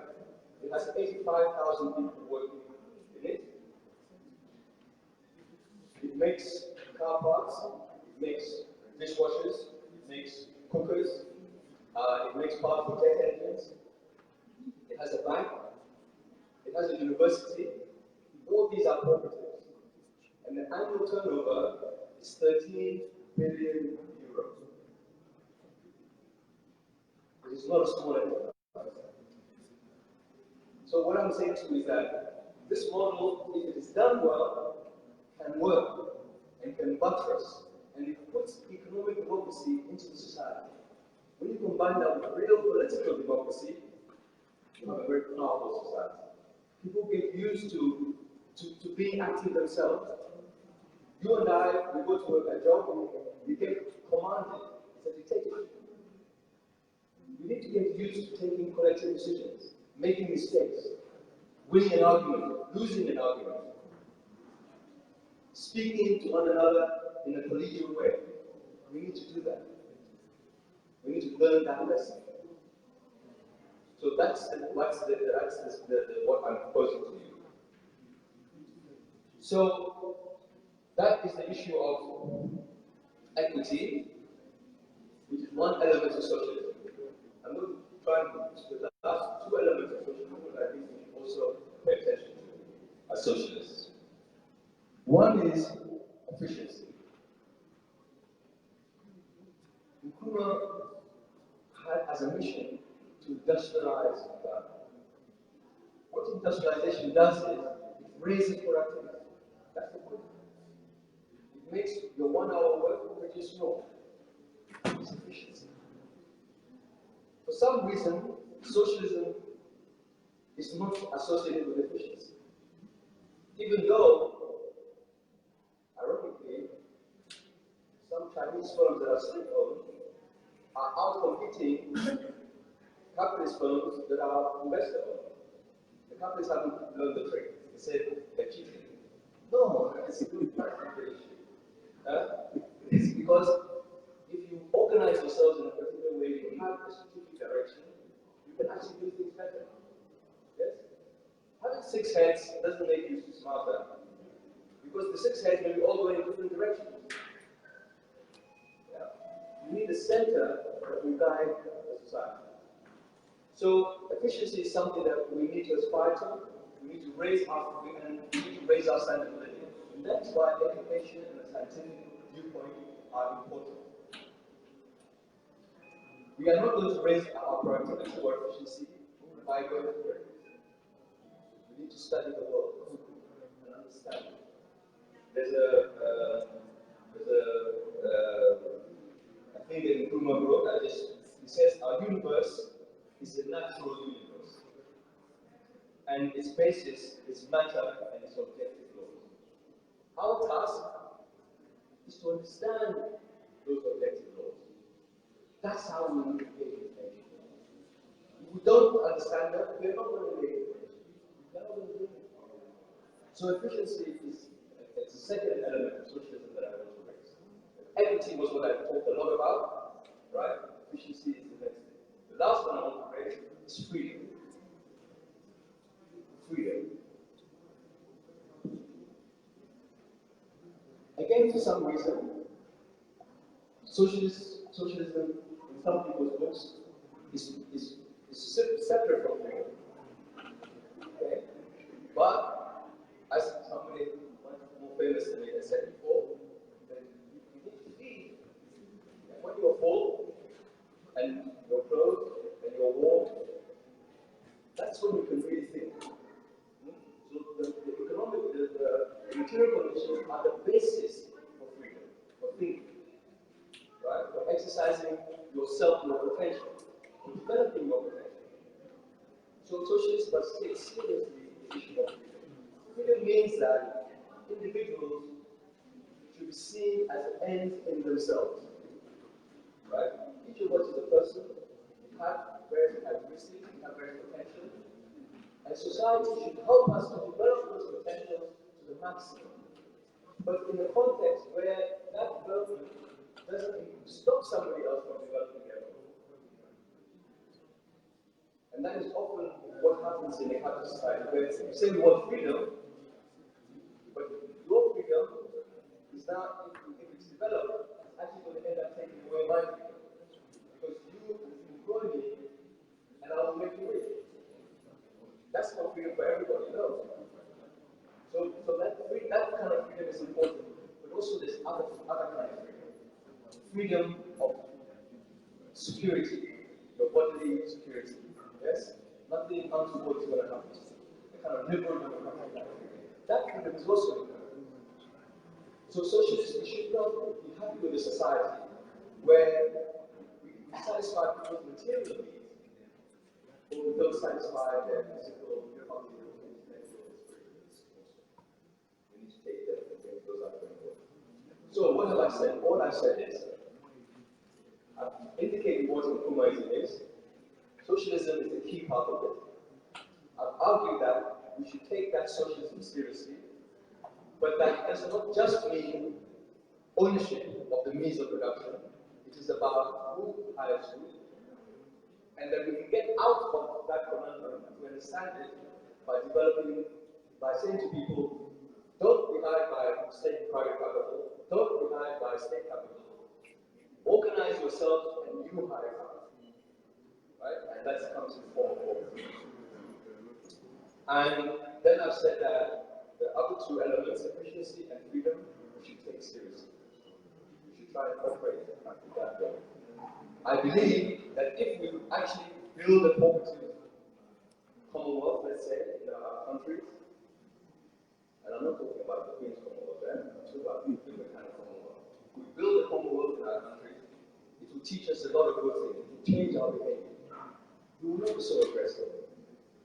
We will not be so antagonistic. We will not be so hostile. We will not be so selfish. Yeah? We will learn how to work in a much more collective way. There's a part of conscientism when Nkrumah says that traditional African society is socialistic.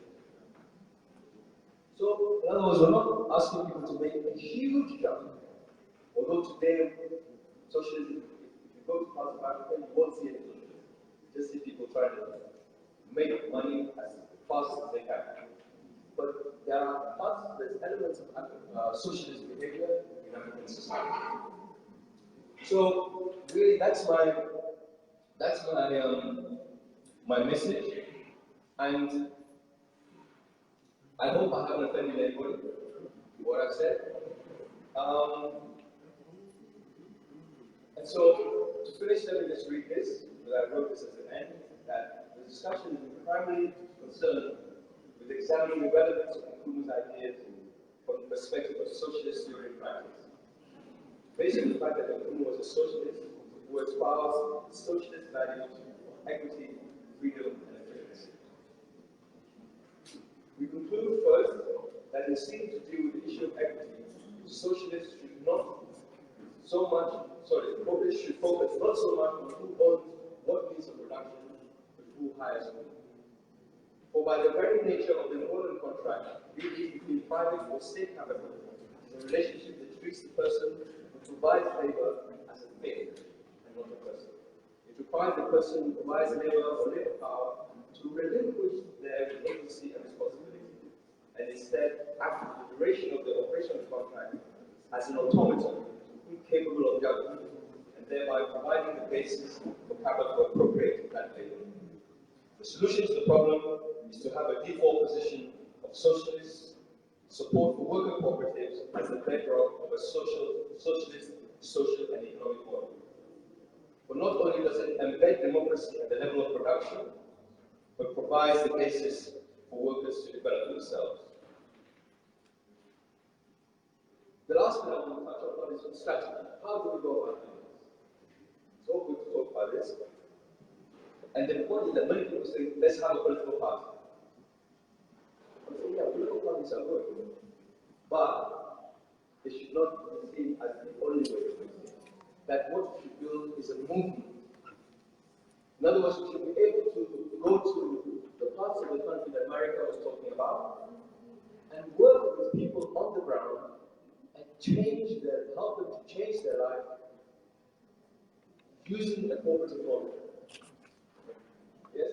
So you transform people's lives in a positive way. You don't say to them, oh, in 5 years' time we'll win an election, vote for me. You say, what is your circumstance? How can I help you to make your life better now? In a way that is sustainable, in a way that develops you. And if you aspire to politics, if you do this and you build it, it's a slow process, you build it, that is never lost, that will stay. If you move around the country and you do it, when you have an election, you may win triumphantly. But more importantly, you will have a population that understands what you are trying to do. You will have people who have become tempered in the process of you trying to build the movement. You will not have people that will behave irresponsibly or in a disciplined manner because they have gone through this process. So you will not have the kind of problem that Nkrumah had, where Nkrumah declared a socialist society, then tried to train the party to try to make the party into a socialist party. Meanwhile, some people didn't want to hear any of it, did their own thing. Yeah? Which I don't, there are lots of examples, you know what I'm talking about. Right? Many people, senior people in this party, were not socialists, they were interested, they didn't behave that way, they didn't behave the way we wanted them to behave. So in other words, you need to build what you need in the belly, so to speak, of the beast, as they say in the US. So that you already have what you need when and if you come to power. Then you don't have to push people around so much because you have already given them the means to develop themselves. So what I would say is that it is dangerous, or it actually will not be very effective if you just say, vote for us as a political party. Go to the grassroots and create a movement. Right? Go to the grassroots, create a movement. Teach people how you want them to live differently. Show them how you want them to live differently. You live differently.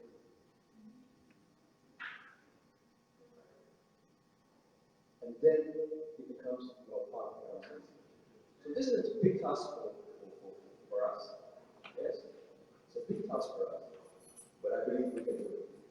So I'm calling upon you to think about these things and hopefully reflect on them. And as you reflect on them in a positive way. And we go forward together towards the future. Thank you very much.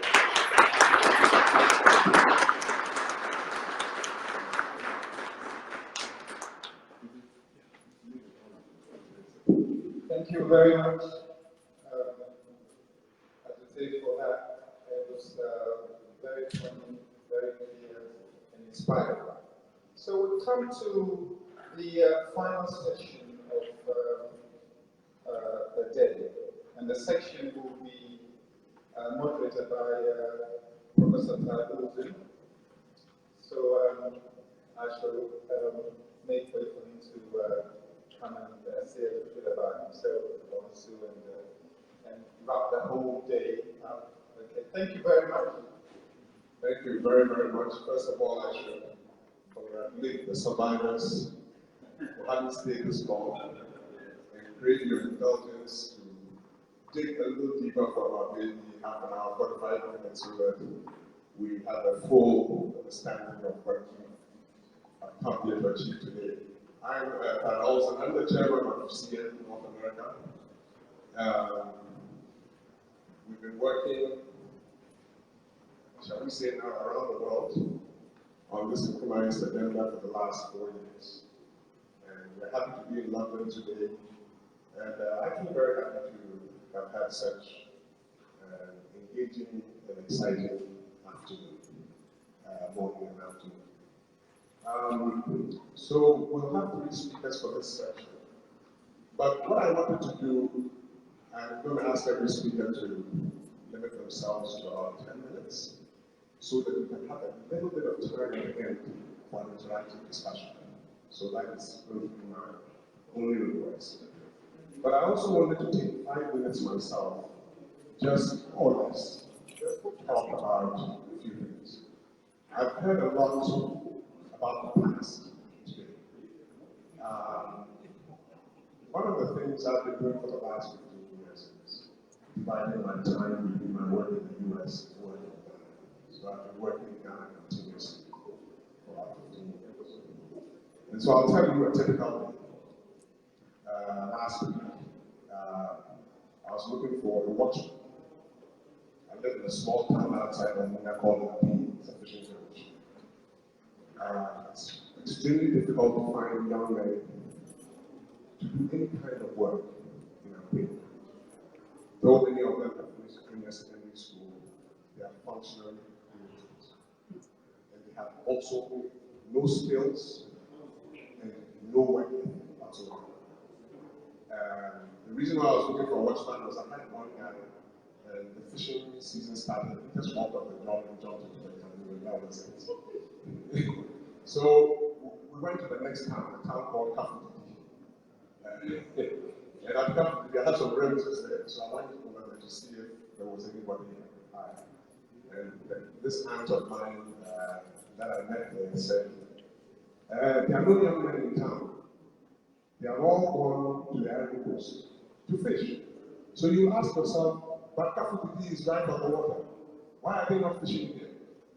Well, I mean, we have thrown so much plastic into the ocean, we've used light fishing, and we've actually destroyed our fishing industry. So that our fishermen now get on canoes and go and live in the Ivory Coast to fish.